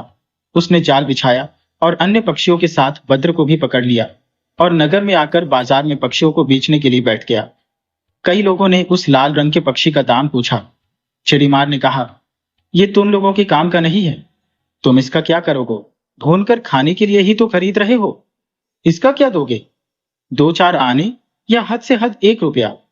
तुम दूसरे पक्षी ले लो, इसे तो मैं यहाँ के बादशाह को भेंट दूंगा, वह इसकी कद्र करेगा और मुझे अच्छा इनाम देगा। उस बहेलिये ने ऐसा ही किया। वह पक्षी को लेकर राजमहल की ओर गया। संयोग से उस समय बादशाह महल के छज्जे पर बैठा हुआ बाजार का तमाशा देख रहा था। उसने बहेलिये के पिंजरे में वह सुंदर पक्षी देखा तो सेवकों द्वारा बहेलिये को बुलाया। बहेलिया आया तो बादशाह ने पूछा, इस पक्षी को कितने में बेचोगे। बहेलिये ने भूमि चूम कर कहा, पृथ्वीपाल, मैं इसे बेचने के लिए नहीं लाया हूं, सरकार को भेंट देने के लिए लाया हूं। ऐसे सुंदर पक्षी की कद्र बादशाह के अलावा और कौन कर सकता है। बादशाह चिड़ीमार की बात सुनकर बहुत प्रसन्न हुआ। उसने चिड़ीमार को 10 अशर्फियां दिलवाई और पिंजरा रखवा लिया। उसने अपने सेवकों को आज्ञा दी कि इस पक्षी को सोने के पिंजरे में रखा जाए और इसकी दाने पानी की प्यालियां नीलम की हो। एक दिन बाद उसने सेवकों से पूछा कि लाल रंग के पक्षी का क्या हाल है। उन्होंने कहा, हमने उसके लिए अच्छा से अच्छा दाना और पानी रखा, किंतु वह कुछ खाता पीता ही नहीं है। बादशाह के खाने का समय हो गया था। उसने भोजन भी मंगवाया और पक्षी को भी पिंजरे से निकालकर अपने हाथ पर बिठाया। ज्यों ही शाही भोजन की तश्तरियां लगी कि पक्षी बने हुए बद्र ने कूद कूद कर स्वादिष्ट राजसी व्यंजन खाना शुरू कर दिया। बादशाह को यह देखकर हंसी आई कि यह पक्षी भी राजसी व्यंजनों का शौकीन है। उसने दासियों को आज्ञा दी कि मल्लिका को भी बुला लाए ताकि वह इस पक्षी का तमाशा देखे। मल्लिका आई तो मुंह खोले हुए, किंतु पक्षी को देखते ही उसने मुंह पर नकाब डाल लिया। बादशाह ने आश्चर्य से पूछा, मल्लिका, यहां तो केवल मैं हूं और महल की दासियां। यहां कौन बेगाना मर्द बैठा है जिससे तुम पर्दा कर रही हो। मल्लिका ने कहा, आप गैर मर्द को अपने हाथ पर ली बैठे हैं। बादशाह ने कहा, तुम पागल तो नहीं हो गई हो। आदमी किसी आदमी को हाथ पर लेकर कैसे बैठ सकता है। मल्लिका ने कहा, नहीं, मैं ठीक कह रही हूं। ये पक्षी जिसे आप हाथ पर लिए बैठे हैं स्वाभाविक पक्षी नहीं है। ये आदमी है जिसे जादू के जोर से पक्षी बना दिया गया है। बादशाह का कौतूहल बढ़ा। उसने विस्तार पूर्वक सारा हाल बताने को कहा तो मल्लिका ने बताया, यह ईरान का बादशाह है। इसका नाम बद्र है। इसकी माता गुलनार है जो एक प्रख्यात जलदेश की शहजादी है। इसकी नानी का नाम राना फर्राशी है। वह भी एक अन्य जलदेश की राजकुमारी थी। प्रख्यात जलदेश समंदाल की शहजादी जवाहर ने क्रोध में आकर इसे जादू के जोर से पक्षी बना दिया है। बादशाह को यह सुनकर बड़ा खेद हुआ। वह बोला, देखो, भाग्य भी कैसे कैसे खेल खिलाता है। कहां तो यह बादशाह था, कहां अब पक्षी बनकर पिंजरे में बंद है। एक बात बताओ, तुम अगर इतना सब जानती हो तो यह भी जानती होगी कि यह किसी तरह अपने पूर्व रूप को प्राप्त कर सकता है या नहीं। मल्लिका ने कहा, यह क्या मुश्किल है। मैं भी जादू जानती हूं और इसलिए मैंने इसका रूप भी पहचान लिया और इसका इतिहास भी जान लिया, किंतु मैं पर्देदार औरत हूं। इसे अपने सामने इसके असली रूप में न लाऊंगी। आप इसे लेकर दूसरे कक्ष में चले जाइए, फिर मैं जो कुछ करने को आपसे कहलवाऊं वह कीजिए। वह अपने असली रूप में आ जाएगा। बादशाह पक्षी को लेकर दूसरे कमरे में चला गया। इधर रानी ने एक पात्र में जल मंगवाया और उस पर मंत्र पढ़ने लगी। कुछ देर में पात्र का जल खौलने लगा। मल्लिका ने थोड़ा अभिमंत्रित जल बादशाह के पास भिजवाया और जल ले जाने वाली दासी से कहा, बादशाह से कहना कि इस जल को उस पक्षी पर छिड़क कर कहें कि इस मंत्र की शक्ति से तथा समस्त संसार के रचयिता सर्वसमर्थ भगवान की इच्छा से तू अपने पूर्व रूप को प्राप्त हो जा, और अगर तू स्वाभाविक रूप से पक्षी होकर ही जन्मा है तो इसी शरीर में रह। बादशाह ने मल्लिका की इच्छानुसार यह शब्द कहे और तुरंत ही बादशाह बद्र अपने असली रूप में आ गया। बादशाह को उसका रूप और चेहरे पर राजसी भाव देखकर बड़ी प्रसन्नता हुई कि वह पक्षी की योनि से छूट गया। बद्र अपने पुराने शरीर को पाकर खुशी के आंसू बहाने लगा। उसने हाथ उठाकर भगवान को इस कृपा के लिए धन्यवाद दिया और फिर बादशाह के चरणों में गिर पड़ा और उसे भांति भांति रूप से धन्यवाद देते हुए उसके चिरायु और सर्वाधिक वैभवशाली होने की कामनाएं करने लगा। मल्लिका ने यह देखा तो संतुष्ट होकर अपने आवास में वापस चली गई। बादशाह ने बद्र को उठाकर गले लगाया और फिर उसे अपने साथ बिठाकर भोजन कराया। भोजन के उपरांत उसने बद्र से पूछा कि तुमसे शहजादी जवाहर इतनी नाराज क्यों हो गई थी कि तुम्हें इतना बड़ा दंड दे बैठी। बद्र ने उसे आद्योपांत सारी कथा कह सुनाई। बादशाह को यह सुनकर बड़ा आश्चर्य हुआ। उसने कहा, भाई, तुम्हारी कहानी तो लिखकर रखने के लायक है। अच्छा, जो हुआ सो हुआ। अब तो तुम फिर से अपने रूप में आ गए हो। अब क्या इरादा है। जो मदद मुझसे मांगो मैं देने के लिए तैयार हूं। बद्र ने कहा, मेरे गायब होने के बाद मेरी माता दुख से तड़प रही होगी। वैसे तो आपने मुझ पर जो एहसान किया है वही क्या कम है, किंतु यदि मेरी प्रसन्नता की बात पूछते हैं तो मेरे लिए एक जहाज का प्रबंध करा दीजिए जिससे मैं अपने देश ईरान को चला जाऊं और अपनी मां को धैर्य देकर अपना राज्य प्रबंध संभालूं। बादशाह ने खुशी से मंजूर कर लिया। उसने अपने सेवकों को आज्ञा दी कि बद्र को ईरान वापस ले जाने के लिए एक बढ़िया जहाज सजाया जाए। ऐसा ही किया गया और बादशाह से धन्यवाद पूर्वक विदा लेकर बद्र ने ईरान के लिए यात्रा शुरू कर दी। 10 दिन तक जहाज आराम से चलता रहा, लेकिन 11वें दिन मुसीबत खड़ी हो गई। समुद्र में एक प्रचंड तूफान आया, साथ ही हवा का रुख भी बदल गया, जिससे जहाज अपने रास्ते से भटक गया। कुछ ही देर में जहाज के सारे मस्तूल टूट गए और जहाज काग की तरह लहरों पर उछलने लगा। देखते ही देखते उसका तला एक जलगत चट्टान से टकराया और जहाज टुकड़े टुकड़े हो गया। औरों का मालूम नहीं क्या हुआ, किंतु बद्र एक तख्ते के सहारे तैरता हुआ कुछ घंटों में भूमि पर जा लगा। यह एक द्वीप था, जिसमें समुद्र तट पर एक और पहाड़ था और दूसरी ओर दूर पर एक नगर दिखाई दे रहा था।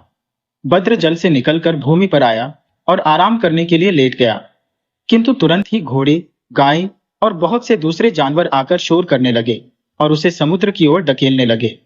वह किसी तरह उनसे बचकर एक पहाड़ की खोह में जा छुपा और कुछ देर आराम करने के बाद और कपड़े सुखाने के बाद नगर में जाने के लिए उद्यत हुआ, किंतु वे जानवर फिर आ गए और चिल्ला चिल्लाकर उसका रास्ता रोकने लगे। वह किसी तरह उनसे बचता बचाता नगर में प्रविष्ट हो गया। वहां उसे यह देखकर आश्चर्य हुआ कि सड़कों आदि पर सफाई आदि खूब है, किंतु दुकानदार कम ही है।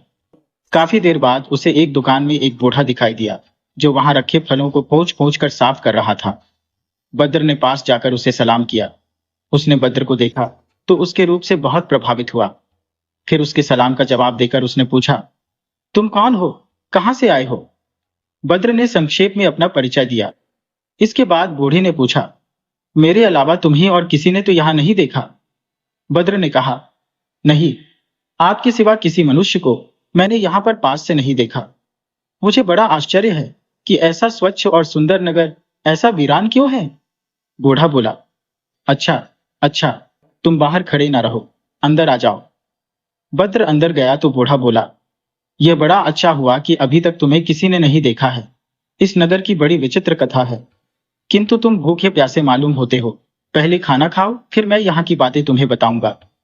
बद्र खा पी कर तृप्त हुआ तो वृद्ध ने कहना शुरू किया, देखो बादशाह बद्र, यहाँ पर तुम्हें बहुत होशियारी से रहना है। ये जादू नगरी है। यहाँ की शासिका एक स्त्री है। वह अत्यंत रूपवती है और साथ ही मंत्र विद्या में निपुण। वह बड़ी विलासिनी भी है। तुमने देखा होगा कि नगर के बाहर समुद्र तट पर बहुत से जानवर हैं, जो हर एक को रोकने की कोशिश करते हैं कि वह इस शहर में प्रवेश न करे। वे सब पहले तुम्हारी तरह मनुष्य थे। यहाँ की मलिका ने उन्हें अपने मंत्र बल से पशु बना रखा है। बद्र को आश्चर्य हुआ। उसने पूछा, मलिका आदमी को जानवर क्यों बना देती है? बूढ़ी ने कहा, मैंने तुम्हें बताया ना कि मल्लिका बड़ी विलास प्रिय है। जब कोई तरुण सुंदर पुरुष उसे दिखाई देता है तो वह उसे पकड़वा मंगाती है। मैंने इसीलिए तुमसे पूछा था कि तुम्हें किसी ने देखा तो नहीं।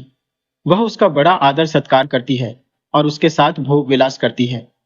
कुछ दिनों में जब उसका जी उस आदमी से भर जाता है और जब उसके जाल में कोई और रूपवान पुरुष आ जाता है, तो वह इस पहले आदमी को बैल, घोड़ा या कोई और जानवर बनाकर छोड़ देती है, ताकि उसका भेद किसी पर प्रकट ना हो। ये सब बेचारे जानवर किसी समय उसके प्रेम पात्र रह चुके हैं। जब भी कोई दुर्भाग्य का मारा सुंदर जवान आदमी इस नगर में आना चाहता है, तो वे शोर मचाकर उसे रोकने की कोशिश करते हैं। वे बेचारे कोई भाषा तो बोल नहीं पाते कि अपनी दुर्दशा का पूरा हाल कहें। सिर्फ चिल्ला चिल्ला कर यही कहना चाहते हैं कि वापस चले जाओ, इस मनहूस शहर के अंदर न आना, वरना तुम्हारी हालत भी हमारे जैसी हो जाएगी। लेकिन आने वाला उनके अभिप्राय को समझने में असमर्थ रहता है और उनके शोरगुल को अनसुना कर नगर में चला जाता है और रानी के जाल में फंसकर कुछ दिनों बाद पशु बनकर उन पशुओं में जा मिलता है। बद्र यह सुनकर बहुत घबराया और कहने लगा, हे ईश्वर, यह कैसा अन्याय है। मैं अभी अभी एक जादूगरनी के जादू से छूटा हूं और दूसरी के देश में आ फंसा हूं। बूढ़े के पूछने पर उसने विस्तार में जवाहर द्वारा अपने पक्षी बनाए जाने और अज्ञात द्वीप की रानी द्वारा फिर से मनुष्य बनाए जाने की कहानी कही। बूढ़ी ने कहा, इसमें संदेह नहीं कि तुम बड़े खराब देश में आ फंसे हो, लेकिन तुम्हारा भाग्य प्रबल था कि तुम सबसे पहले मुझसे मिले। अब तुम इसी दुकान में रहकर काम करो। मुझे यहाँ का हर एक व्यक्ति जानता है। तुम्हें यहाँ रहने में कोई कष्ट ना होगा, किंतु खबरदार किसी और से मेलजोल नहीं बढ़ाना, वरना मुसीबत में फंस सकते हो। बादशाह बद्र ने वृद्ध को बड़ा धन्यवाद दिया कि तुमने मुझे खतरे से सावधान कर दिया। वह उसकी दुकान में बैठा रहता और दुकान का काम किया करता। जो भी व्यक्ति उस बूढ़ी की दुकान पर आता, वह बद्र के रूप को देखकर ठगा सा रह जाता। देखने वालों को यह भी आश्चर्य होता कि यह अभी तक दुष्ट रानी के फंदे से किस तरह बच पाया है, क्योंकि वह तो किसी रूपवान मनुष्य को अपने पाश में फंसाकर जानवर बनाए बगैर छोड़ती ही नहीं है। कई लोगों ने बुढ़े से पूछा कि क्या यह जवान आदमी तुम्हारा दास है? बुढ़े का हमेशा एक ही जवाब होता, भाइयों, यह मेरा दास नहीं है, मेरा भतीजा है। इसके पिता यानी मेरे भाई का हाल ही में देहांत हो गया है। वह मरते समय बिल्कुल निर्धन हो गया था और इस जवान का कोई ठिकाना नहीं था। मेरा भी कोई पुत्र नहीं है, इसलिए मैंने इसे बुलाकर अपने पास रख लिया है। सुनने वाले कहते, यह सुनकर तो हमें बड़ी प्रसन्नता हुई कि तुमने इस पितरहीन को आश्रय दिया, किंतु हमें इस बात का बड़ा भय और खेद है कि अगर किसी ने मल्लिका से इसके रूप की प्रशंसा कर दी तो इस बेचारी की छुट्टी समझो। वह इसे ले जाएगी और कुछ दिनों तक इसके साथ भोग विलास करके इसे भी जानवर बनाकर चरने के लिए छोड़ देगी। इस पर बूढ़ा कहता, होता तो वही है जो भगवान चाहता है, किंतु मुझे आशा है कि जब मैं मल्लिका से निवेदन करूंगा कि यह मेरा भतीजा और दत्तक पुत्र है, तो वह इस पर दया करेगी और इसे पशु न बनाएगी। बद्र को यह सुनकर ढांढस होता, किंतु बूढ़े की यह आशा व्यर्थ सिद्ध हुई। लगभग 1 महीने बाद की बात है कि बद्र हमेशा की तरह बूढ़े की दुकान पर बैठा हुआ था। उसी समय मल्लिका की सवारी उधर से निकली। उसके आगे पीछे बड़ी सेना चल रही थी। बद्र उठकर दुकान के अंदर गया और उसने वृद्ध से पूछा कि यह शानदार सवारी किसकी है। वृद्ध ने बताया कि यह सवारी उसी मल्लिका की है जिसके बारे में मैंने तुमसे पहले कहा था। उसने बद्र से कहा कि तुम घबराओ नहीं, अपने साधारण स्थान पर जाकर बैठो। बद्र अपनी जगह जा बैठा और तमाशा देखने लगा। फौज के जितने अफसर थे सभी उस बूढ़े को सलाम करते जाते थे। सारी फौज की वर्दी गुलाबी थी। उनके पीछे ख्वाजा सराओं के दस्ते थे जो उम्दा कमख्वाब के जोड़े पहने हुए थे। दुकान के सामने से निकलने पर उनके प्रमुखों ने भी वृद्ध को सलाम किया। उनके पीछे स्त्रियों का एक दल आया। वे कीमती कपड़े और जराऊ जेवर पहने हुए थी और उनके हाथों में बर्छियां चमक रही थी। इन सशस्त्र दासियों के बीच में एक मुश्की घोड़े पर, जिसका साज सुनहरा था, जिसमें कई जगह हीरे जड़े हुए थे, अत्यंत भव्य परिधान पहने हुए रानी सवार थी। सभी दासियों ने भी झुक झुक कर वृद्ध को प्रणाम किया। जब मल्लिका की सवारी दुकान के सामने आई तो उसकी नजर बद्र पर पड़ी। वह उसे देखते ही उस पर मरमिटी और उसने दुकान के मालिक बूढ़े को आवाज दी। बूढ़ा बाहर निकला और उसने मल्लिका की घोड़े की रकाब चूमी। मल्लिका ने पूछा, यह सुंदर युवक जो तुम्हारी दुकान पर बैठा है कौन है? क्या यह तुम्हारा नौकर है? वृद्ध ने सिर झुकाकर कहा, सरकार, यह मेरा भतीजा है। कुछ दिन पहले इसका पिता यानी मेरा भाई मर गया। मेरे कोई औलाद नहीं थी, इसलिए इस लड़के को गोद ले लिया है ताकि मेरा बुढ़ापा भी आराम से गुजरे और मरने के बाद मेरा नाम लेवा भी कोई रहे। मल्लिका तो बद्र के रूप को देखकर दीवानी हो रही थी। उसका पूरा इरादा हो गया कि उसको अपने शयन कक्ष में ले जाकर आनंद करे। उसने बूढ़े से कहा, बड़े मियाँ, मैं तुमसे प्रार्थना करती हूँ कि अपना भतीजा मुझे दे दो। हम लोगों के देवता अग्नि और प्रकाश है। मैं उनकी सौगंध खाकर कहती है कि मेरे यहाँ इसे किसी प्रकार का कष्ट नहीं होगा। तुम मुझे हमेशा से मानते रही हो और मुझे विश्वास है कि तुम मेरी इस प्रार्थना को न ठुकराओगे। अगर तुमने अपना भतीजा मुझे दे दिया तो मैं जन्म भर तुम्हारा एहसान मानूंगी। अब्दुल्ला यानी उक्त वृद्ध ने उसके विनय के पीछे छुपी हुई धमकी साफ साफ महसूस की और चाहा कि किसी बहाने से बद्र को मल्लिका के चंगुल से बचाए। उसने कहा, सरकार, यह तो आपकी असीम कृपा है कि मेरे भतीजे को अपने पास रखकर उसी का नहीं मेरा भी अपूर्व सम्मान किया। किंतु यह बड़ा अनाड़ी लड़का है, अभी गांव से आया। इस राजमहल के तो क्या सभ्य नागरिकों के भी तौर तरीके नहीं जानता, इसलिए अभी इसे कुछ दिन मेरे पास ही रहने दीजिए। महिला ने कहा, तुम इस बात की चिंता न करो, मैं इसे एक दिन ही में सारे तौर तरीके सिखा दूंगी। अब तुम इस मामले में टाल मटोल बिल्कुल न करो। मैं कह देती हूं कि जब तक तुम इस युवक को मेरे हाथों में न सौंप दोगे मैं यहां से नहीं हटूंगी। मैं इसे लेकर ही जाऊंगी। मैं फिर अपने देवताओं अग्नि और प्रकाश की सौगंध खाती हूँ कि इसे किसी प्रकार का कष्ट नहीं दिया जाएगा और तुम भी इस बात पर कभी पश्चाताप न करोगे कि तुमने अपने भतीजे को मुझे सौंपा। अब बूढ़ी ने सोचा कि जिद करना ठीक नहीं है।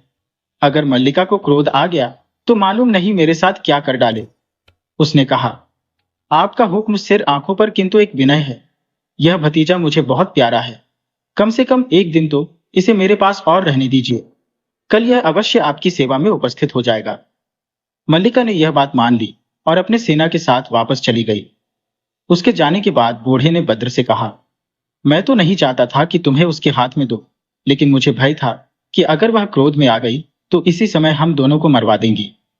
शायद वह तुम्हारे साथ दुर्व्यवहार न भी करे। उसने अपने आराध्य अग्निदेव की कसम खाई है। फिर मल्लिका के सारे दरबारी मुझे मानते हैं, वे भी तुम्हारी भरसक सहायता करेंगे। बद्र को इन बातों से कुछ ढांढस हुआ और वह कहने लगा, अब तो जो कुछ मेरी किस्मत में है वह भोगना ही पड़ेगा। अब चाहे इस रानी के हाथों में मेरी मौत हो या मेरे भाग्य खुले, मुझे तो उसके पास जाना ही है। बूढ़े ने कहा, तुम अधिक चिंता न करो। यद्यपि रानी जादूगरनी है और उसके पास राजशक्ति भी है, किंतु वह मेरी शक्ति भी जानती है। वह अचानक कोई बात मेरी मर्जी के खिलाफ नहीं करेगी। फिर भी वह महादुष्ट है। तुम्हें चाहिए कि हरदम होशियार रहो और अगर कोई बात असाधारण रूप से होते देखो तो मुझे उसकी सूचना देते रहना। दूसरे दिन वह पापिनी रानी पिछली जैसी शान शौकत से निकली और अब्दुल्ला की दुकान पर रुक गई। वह बूढ़े अब्दुल्ला से कहने लगी, तुम्हारे भतीजे के ख्याल में मैं रात भर सो नहीं सकी। अब तुमने कल जो वादा किया था उसे निभाओ। बूढ़ी ने मल्लिका के सम्मानार्थ अपना शीश भूमि से लगाया, फिर मल्लिका के समीप जाकर, ताकि उसकी बात को कोई दूसरा न सुने, बोला, कल जो कुछ मैंने अपने भतीजे के बारे में कहा था उसे कृपया न भूलें। मैं उसे आपके हाथों में सौंपता हूं, किंतु इस बात का ध्यान अवश्य रखिए कि इसे किसी प्रकार का कष्ट न हो। मैंने आपसे पहले भी कहा है कि और अब फिर कहता हूं कि यह लड़का मेरे बेटे जैसा है और इसके दुख से मुझे दुख होगा। मल्लिका ने कहा, तुम्हें विश्वास क्यों नहीं हुआ है? मैंने तो इस बारे में तुम्हारे सामने अग्निदेवता की सौगंध खाई है कि मेरे पास कोई दुख नहीं पहुंच सकता।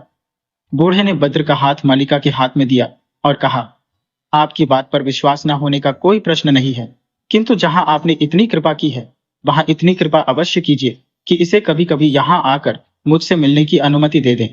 इसीलिए मैंने दोबारा इसे दुख न पहुंचने की बात की है। यह कभी कभी आकर मुझसे मिलेगा तो मुझे तो संतोष होगा ही, इसे भी धैर्य बना रहेगा।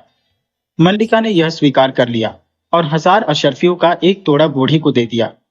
फिर नौकरों को आज्ञा दी कि एक बढ़िया घोड़ा लाओ जिसका साज बहुत अच्छा हो। वे तुरंत ही ऐसा घोड़ा ले आए। मल्लिका के कहने पर बद्र उस पर सवार हो गया। मल्लिका ने बूढ़े से उसका नाम पूछा तो उसने नाम बताया, बद्र। मल्लिका बोली, यह नाम ठीक नहीं है, इसे तो बद्र, चांद के बजाय शम्स, सूर्य कहना चाहिए। यह कहकर मल्लिका अपने महल की ओर चल दी। बद्र भी अपने घोड़े पर उसके पीछे बाईं बाजू से चलने लगा। रास्ते में नागरिकों की हल्के स्वर में की जाने वाली बातचीत बद्र के कानों में पड़ने लगी। लोग कह रहे थे, देखो कैसा सुंदर सजीला जवान इस रानी ने चुना है। कुछ लोग कह रहे थे, यह दुष्ट नए निरपराध व्यक्ति को फंसाकर लाई है और इसके साथ भी वही नीच व्यवहार करेगी जो कई लोगों के साथ कर चुकी है। किसी ने कहा, भगवान से प्रार्थना है कि इस पुरुष पर दया करें और इसे इस कुकर्मिनी से मुक्ति दिलाए। कोई बोला, इसे क्या मुक्ति मिलनी है, इसके भाग्य ने साथ दिया होता तो इस व्यभिचारिणी के फंदे ही में क्यों फंसता। इन बातों को सुनकर बद्र को विश्वास हो गया कि मल्लिका के बारे में बूढ़े अब्दुल्ला ने जो कुछ कहा है और जो चेतावनी मुझे इसके बारे में दी है वह अक्षरशः ठीक है और मुझे सचेत रहना चाहिए। मल्लिका ने महल के बाहर घोड़े से उतरने के बाद बद्र का हाथ पकड़ा और उसे महल के अंदर ले गई। महल की शान शौकत का क्या कहना, जो चीज भी देखिए, चाहे चौकी हो चाहे अलमारी, वह स्वर्ण से निर्मित थी और हर चीज में नाना प्रकार के रत्न जड़े थे। फिर वह उसे अपने साथ बाग की सैर के लिए ले गई। बद्र ने महल की प्रत्येक वस्तु और बाग की उचित शब्दों में प्रशंसा की। महल के सारे कर्मचारी समझ गए कि यह कोई देहाती गंवार नहीं है, बल्कि किसी संभ्रांत परिवार का व्यक्ति है जो हर बहुमूल्य वस्तु का सही मूल्यांकन करता है। बाग में घूमते घूमते खाने का समय हो गया और दासियों ने कहा कि भोजन तैयार है। मल्लिका उसे लेकर भोजन कक्ष में आई और दोनों सोने चांदी के बर्तनों में स्वादिष्ट राजसी व्यंजन खाने लगे। खाना खत्म करने के बाद मल्लिका ने एक स्फटिक पात्र में स्वच्छ सुवासित मदिरा भरकर पी और एक प्याला बद्र को दी।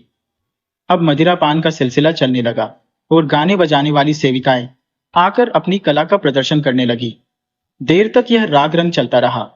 जब काफी रात बीत गई और दोनों को खूब नशा चढ़ गया तो मल्लिका ने राग रंग की सभा को समाप्त करने का इशारा किया और अन्य दासियां दोनों को शयन कक्ष में ले गईं। दोनों ने केली क्रीड़ा की और सो गए। दूसरे दिन सुबह उठकर स्नान करने के बाद दोनों ने नए वस्त्र पहने और दिन का भोजन किया। कुछ देर के आराम के बाद मलिका फिर उसे बाग की सैर को ले गई और घंटों तक वे लोग आपस में वार्तालाप और हंसी मजाक करते रहे। शाम होने पर वे महल के अंदर गए और पूर्व संध्या की भांति भोजन, मद्यपान और गायन वादन से आनंदित होने के बाद दोनों ने शयन कक्ष में विहार तथा शयन किया। लगभग 40 दिन तक यही क्रम चला। मलिका ने बद्र के साथ का पूरा आनंद उठाया, किंतु अब उसका रवैया बदलने लगा था। बद्र ने यह परिवर्तन लक्ष्य किया और सचेत हो गया कि कहीं उसके साथ कोई शरारत न की जाए। एक दिन आधी रात को वह शैया से उठ गई।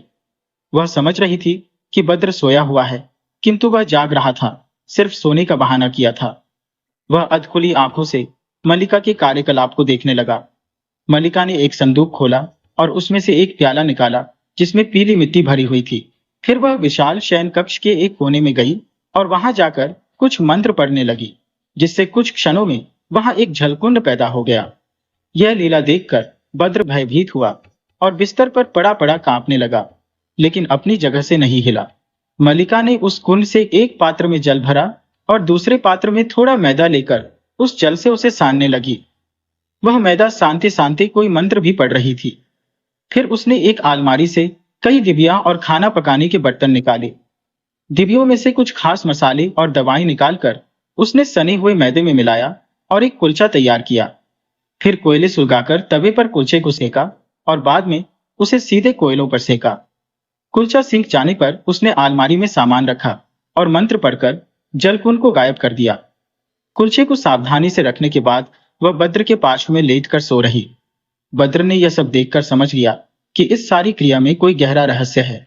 उसने सोचा कि मुझे यहाँ रहते 40 दिन हो गए हैं और अब मल्लिका कोई नया गुल खिलाना चाहती है और इस मामले को अब्दुल्ला से कहना चाहिए। सुबह नहा धोकर जब उसने नए कपड़े पहने तो उसने मल्लिका से कहा, आपने मुझ पर इन दिनों ऐसी कृपा की और ऐसे आराम से रखा कि मैं भोग विलास में अपने बूढ़े चचा को बिल्कुल भूल गया। वे बेचारे मेरी याद करके दुखी होते होंगे और मेरी लापरवाही पर कुढ़ते होंगे। आप 2-3 घंटे की अनुमति दें तो मैं उन्हें देख आऊं। मध्याह्न भोजन के समय तक वापस आ जाऊंगा। बस दोनों को एक दूसरे की कुशल क्षेम पूछनी है। मल्लिका को उसकी ओर से कोई शंका न थी। उसने अनुमति दे दी।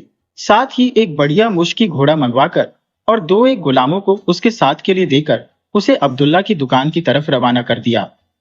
बद्र ने गुलामों को बाहर घोड़े के पास बिठाया और खुद दुकान के अंदर चला गया। अब्दुल्ला उसे देखकर खुश हुआ और पूछने लगा कि मल्लिका के साथ कैसी गुजर रही है। बद्र ने कहा कि अभी तक तो उसने मुझे बड़ी आराम और अपनत्व के साथ रखा है, किंतु कल रात को जो कुछ मैंने देखा उससे मेरे मन में संदेह हो रहा है। फिर उसने विस्तार पूर्वक विगत रात की घटनाओं का वर्णन किया और कहा, अभी तक तो तुम्हारी बातें मैंने सिर्फ मामूली तौर पर याद रखी थी, किंतु इस रहस्यमय व्यापार से मुझे बड़ी घबराहट हुई और मैं तुम्हारे पास आ गया।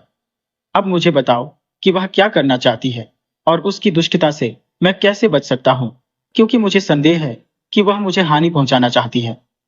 अब्दुल्ला ने हंसकर कहा, अब वह तुम्हें भी जानवर बनाने की तैयारी कर रही है। यह तुमने बहुत अच्छा किया कि फौरन मेरे पास चले आए। अब तुम किसी प्रकार का भय न करो और जो उपाय मैं बताऊं वह करो। फिर उसने एक संदूक से 2 कुलचे मैदे के निकाले और बद्र को देकर बोला, यह अपने पास रखो। वह अपने बनाए हुए कुलचे को खाने के लिए तुम्हें देगी। तुम शौक से उसे ले लेना, किंतु उसे खाने के बजाय उसकी निगाह बचाकर उसे अपनी एक आस्तीन में रख लेना और दूसरी आस्तीन से निकालकर मेरा दिया एक कुलचा खाने लगना। वह समझेगी कि तुम उसका दिया कुलचा खा रहे हो। फिर वह तुम्हें कहेगी कि अमुक पशु बन जाओ। तुम उसका कुलचा न खाने के कारण अपने शरीर ही में रहोगे। वह आश्चर्य करेगी, किंतु तुम उसके शब्दों या कार्यों पर प्रकटतः कुछ ध्यान न देना। फिर होशियारी से उसका बनाया हुआ कुलचा उसे यह कहकर खिला देना कि यह अब्दुल्ला ने तुम्हारे लिए भेजा है। जब वह अपना बनाया कुलचा खा ले तो उसके मुंह पर पानी के छींटे देना और कहना, अमुक पशु बन जा। उस समय तुम जिस पशु का नाम लोगे वह वही पशु बन जाएगी। फिर तुम उसे मेरे पास ले आना और उसी समय हम लोग यह तय करेंगे कि उसका क्या किया जाए। बद्र को अब्दुल्ला की योजना बहुत पसंद आई। वह तेज तर्रार आदमी था और लोगों की निगाहों से बचाकर चीजों को कुशलतापूर्वक छुपा लेने में प्रवीण था। उसने कई बार बूढ़े की योजना को उसके सामने दोहराकर हृदयंगम कर लिया और बाहर आकर घोड़े पर सवार होकर महल की ओर चल पड़ा। वहां पहुंचा तो देखा कि मल्लिका बाग में बैठी हुई उसकी प्रतीक्षा कर रही है।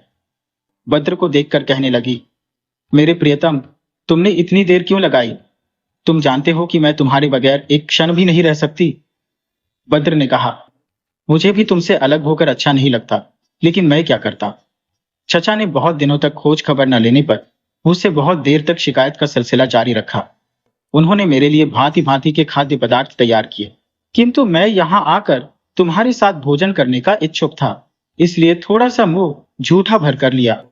मेरे चचा ने तुम्हारे लिए भी एक कुलचा भेजा है और प्रार्थना की है कि इसे जरूर खाना। यह कहकर उसने अब्दुल्ला के दिए हुए कुलचों में से एक निकाला। मलिका बोली, अब्दुल्ला का मुझ पर बड़ा स्नेह है, मैं उसका दिया हुआ कुलचा जरूर खाऊंगी, लेकिन इससे पहले तुम यह कुलचा खाओ जो मैंने खास तौर पर तुम्हारे लिए अपने हाथ से पकाया है। यह कहकर उसने रात को पकाया हुआ कुचला बद्र को दिया। बद्र बड़ी देर तक उसकी प्रशंसा करता रहा कि इस कृपा को कभी भूल न सकूंगा। इसी वार्तालाप में उसने मलिका का दिया हुआ कुलचा छिपा लिया और अब्दुल्ला का दिया हुआ कुलचा खा लिया और उसके स्वाद की बड़ी प्रशंसा की। मलिका ने उसके पूरा कुलचा खा लेने पर उस पर जल छिड़का और कहा, भद्दा काना, घोड़ा बन जा। किंतु बद्र ने साधारण कुचला खाया था, इसलिए उस पर कुछ प्रभाव न हुआ। मल्लिका को बड़ा आश्चर्य हुआ कि जादू ने असर क्यों नहीं किया। उसने सोचा कि कुलचा तैयार करने में कुछ भूल हो गई होगी और रात को वह फिर होशियारी से जादू का कुलचा तैयार करेगी और इस समय इसे किसी प्रकार का संदेह होना न चाहिए। अतएव जब बद्र ने अब्दुल्ला के कुलचे के नाम पर उसी का कुलचा उसे दिया तो वह कुछ देख न सकी और उसे खा गई। बद्र ने उसे मुंह पर पानी के छींटे देकर कहा, घोड़ी बन जा। वह तुरंत घोड़ी बन गई।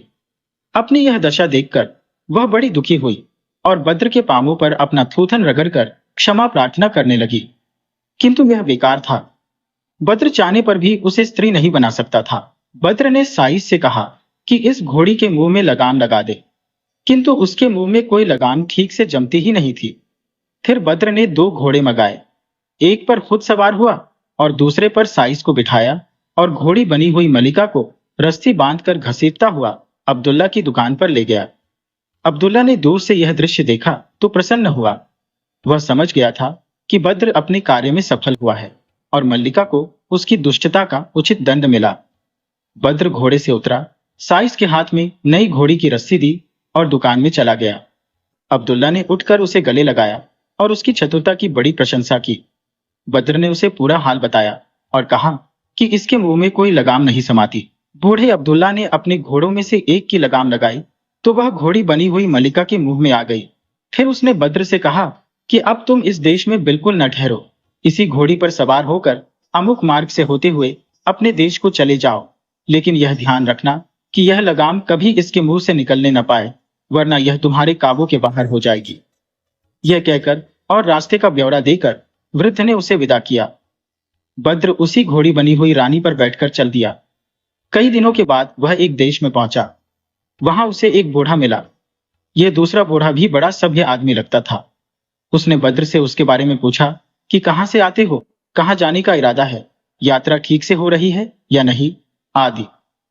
बूढ़ा उसे इन्हीं बातों में लगाया था कि एक भिखारिन सी दिखाई देने वाली बुढ़िया आई और बोली, तुम मुझे ये घोड़ी दे दे और कोई अच्छा घोड़ा ले लो। मेरे पुत्र की घोड़ी बिल्कुल ऐसी ही थी, लेकिन वह मर गई और मेरा बेटा इससे बड़ा दुखी है। तुम जो भी दाम इस घोड़ी का मांगोगे मैं दूंगी। बद्र को तो घोड़ी बेचनी ही नहीं थी। उसने इनकार किया। बुढ़िया पीछे पड़ गई और बोली, बेटा मुझ पर दया करो, घोड़ी न मिली तो मेरा बेटा दुख से मर जाएगा और वह मर गया तो मैं भी जीवित न रह सकूंगी। बद्र ने उससे पीछा छुड़ाने के लिए कहा कि इसका मूल्य बहुत है, तुम दे नहीं सकोगी। बुढ़िया ने कहा कि तुम दाम बताओ तो मैं किसी भी तरह दाम दूंगी। बद्र ने सोचा यह भिखारिन अधिक से अधिक कुछ रुपयों का प्रबंध कर सकेगी, इसलिए उसने कहा कि तुम मुझे 1000 अशर्फी दो और ये घोड़ी ले जाओ। बुढ़िया ने यह सुनते ही अपनी कमर में बंधी हुई थैली निकाली और बद्र को देकर कहा, यह अशर्फिया गिन लो और घोड़ी मुझे दो। 2-4 अशर्फिया कम हो तो मेरा घर पास ही है, फौरन लाकर दे दूंगी। अब बद्र घबराया और बोला, अम्मा यह थैली रख ले, मैं इस घोड़ी को किसी भी मूल्य पर नहीं बेचूंगा। बूढ़ा पास ही खड़ा था और सारी बातें सुन रहा था। वह बोला, भाई अब तो तुम्हें यह घोड़ी देनी ही पड़ेगी। तुम्हें इस देश का नियम नहीं मालूम है। यहाँ पर जो आदमी व्यापार में धोखा करता है उसे प्राणदंड मिलता है। तुमने जो मूल्य मांगा वह इस बुढ़िया ने दे दिया। अब तुम बेकार की हुज्जत न करो। घोड़ी बुढ़िया की हो गई, उसे फौरन बुढ़िया को दे डालो। सौदे का गवाह मैं हूं। बादशाह ने अगर सुना कि तुम सौदे से फिर रहे हो तो फिर समझ लो कि भगवान ही तुम्हारी रक्षा कर सकेगा। बद्र यह सुनकर बहुत परेशान हुआ, किंतु बहुत सोचने पर भी उसे घोड़ी को बचाने का कोई उपाय न सूझा। अंततः वह घोड़ी से उतर पड़ा और उसने घोड़ी की लगाम बुढ़िया के हाथ में दे दी।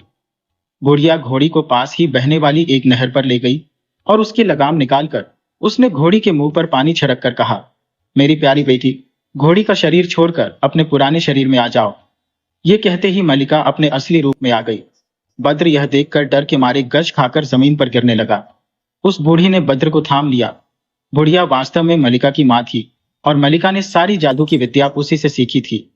बेटी को असली रूप में लाकर उसने अपने गले लगाया। इसके बाद उसने एक मंत्र पढ़ा जिससे पश्चिम की ओर से एक महाभयानक और अति विशाल दैत्य प्रकट हुआ। उसने एक हाथ से बद्र और दूसरे हाथ से मलिका और उसकी मां को उठाया और आकाश में उड़कर उसने 2 क्षण ही में सबको मलिका के महल में पहुंचा दिया।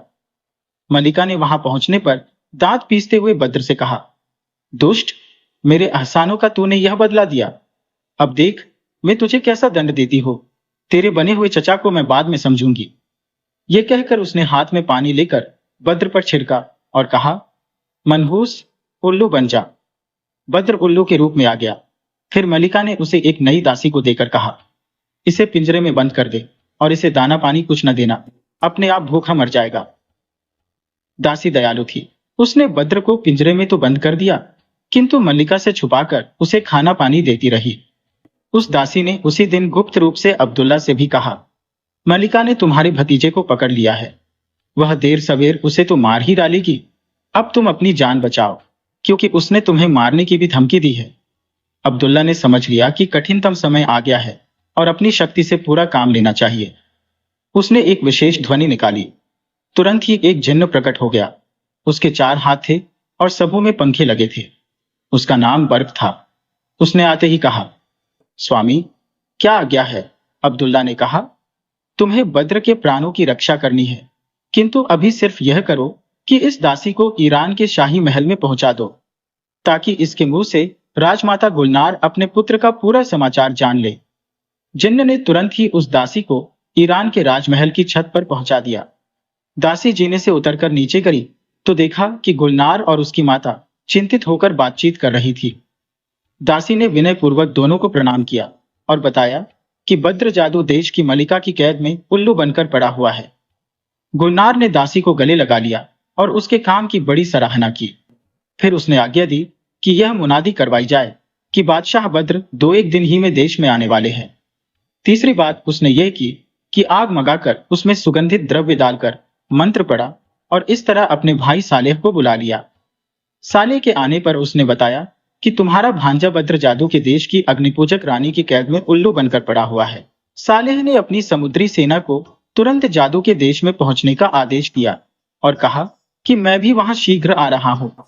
फिर उसने जिन्हों की एक बड़ी फौज इकट्ठी की और उसे लेकर उक्त देश में पहुंच गया। दोनों सेनाओं के प्रचंड आक्रमण से वह देश कुछ ही घंटों में पराजित हो गया और सेना ने महल में प्रवेश करके मलिका तथा दूसरे सभी अग्निपूजकों को मार डाला।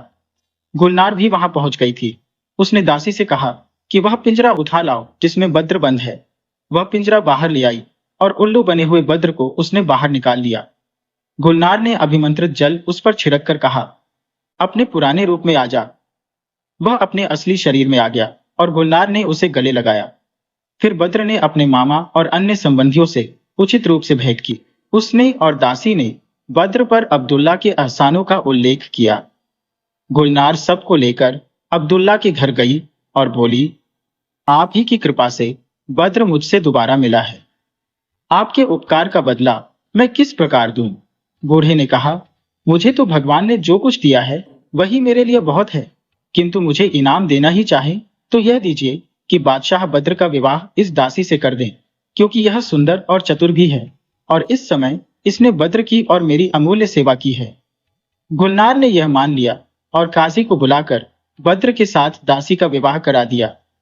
अब बद्र ने मां से कहा, मैंने तुम्हारी और इन पिता तुल्य अब्दुल्ला साहब की आज्ञा बगैर नानुकर के मान ली, लेकिन तुम जानती हो कि मेरी हार्दिक इच्छा समंदाल देश की शहजादी जवाहर से विवाह करने की है। गुन्नार ने मुस्कुराकर कहा, अच्छा, उसका प्रयत्न भी करेंगे। यह कहकर उसने समुद्री कटक को आदेश दिया कि जल थल में जहां भी बद्र के योग्य राजकुमारी देखो, उसे बद्र के साथ ब्याहने को यहां ले आओ। बद्र ने कहा, यह सब बेकार बातें हैं। मैं तो शहजादी जवाहर ही से विवाह करूंगा, किसी और से नहीं। उसने मुझे जो कष्ट दिया वह अपने पिता के कष्ट से कुपित होकर दिया है। अगर आप लोग समंदाल नरेश को कैद से छुड़ाकर यहाँ बुलाए तो वह अब जवाहर से मेरे विवाह की बात अवश्य स्वीकार कर लेगा। गुलनार ने कहा, बेटे, अभी तो वह तुम्हारे मामा की कैद में है। उसको यहाँ आने ही पर मालूम होगा कि उसे विवाह स्वीकार है या नहीं। अब बद्र ने सालेह से प्रार्थना की कि समंदाल नरेश को कैद से छुड़ाकर यहाँ लाओ। सालेह ने आग में लोबान डालकर मंत्र पढ़ा और तुरंत ही समंदाल नरेश को भी वहां पहुंचा दिया गया। बद्र उसके चरणों पर गिरा और विनय पूर्वक बोला, सालेह मामा ने मेरे लिए ही शहजादी जवाहर का हाथ मांगा था। मैं ईरान का बादशाह हूं, आप मुझ पर कृपा कीजिए और मेरे साथ अपना संबंध स्वीकार कीजिए। जो कुछ अभी तक हुआ उसे भूल जाइए। समंदाल नरेश उसकी इस विनयशीलता से बहुत प्रभावित हुआ और उसे उठाकर गले लगाते हुए बोला, तुम्हारी बातों से लगता है कि तुम जवाहर के बगैर जीवित नहीं रहोगे। तुम्हें उससे इतना गहरा प्रेम है तो मैं इनकार कैसे करूं। मैंने पूरे हृदय से उसे तुम्हें दिया। उसकी ओर से भी इत्मीनान रखो। उसने कभी मेरी आज्ञा का उल्लंघन नहीं किया है और मैं कहूंगा तो वह तुम्हारे साथ विवाह करने को खुशी से तैयार हो जाएगी। ये कहकर उसने अपने सरदारों को आदेश दिया कि शहजादी जवाहर जहां भी हो वहां से उसे यहां ले आए। वे लोग उसकी खोज में निकले और अल्प समय ही में उसे ढूंढकर उस स्थान पर ले आए जहां उसका पिता था। समंदाल नरेश ने जवाहर को गले लगाकर कहा, बेटी, मैंने बादशाह बद्र को वचन दिया है कि तुम्हारा विवाह उसके साथ कर दूंगा। आशा है तुम इस बात को मान जाओगी। जवाहर ने कहा, आपकी आज्ञा मुझे शिरोधार्य है, किंतु बादशाह बद्र से बहुत लज्जित हूं। मैंने क्रोध में आकर उनसे बड़ा बुरा सलूक किया। मालूम नहीं कि वे इसके लिए मुझे क्षमा करेंगे या नहीं। बद्र ने कहा, तुमने वास्तव में क्रोध में आकर मुझे दुख दिया था। अब मैं उसे भूल गया और तुम भी उसे भूल जाओ। एक खुशी की बात यह भी हुई कि मल्लिका के मर जाते ही वे सब लोग जिन्हें मंत्र बल से जानवर बना रखा गया था अपने मनुष्य रूप में वापस आ गए और विवाह में हंसी खुशी शामिल होकर वर वधू को आशीर्वाद देते हुए अपने अपने देशों को चले गए। फिर समंदाल नरेश अपने सरदारों के साथ अपने देश को गया। बादशाह बद्र अपनी माता और पत्नियों को लेकर ईरान को रवाना हुआ और कुछ दिन वहां रहने के बाद सालेह भी अपनी माता के साथ अपने देश को वापस हुआ।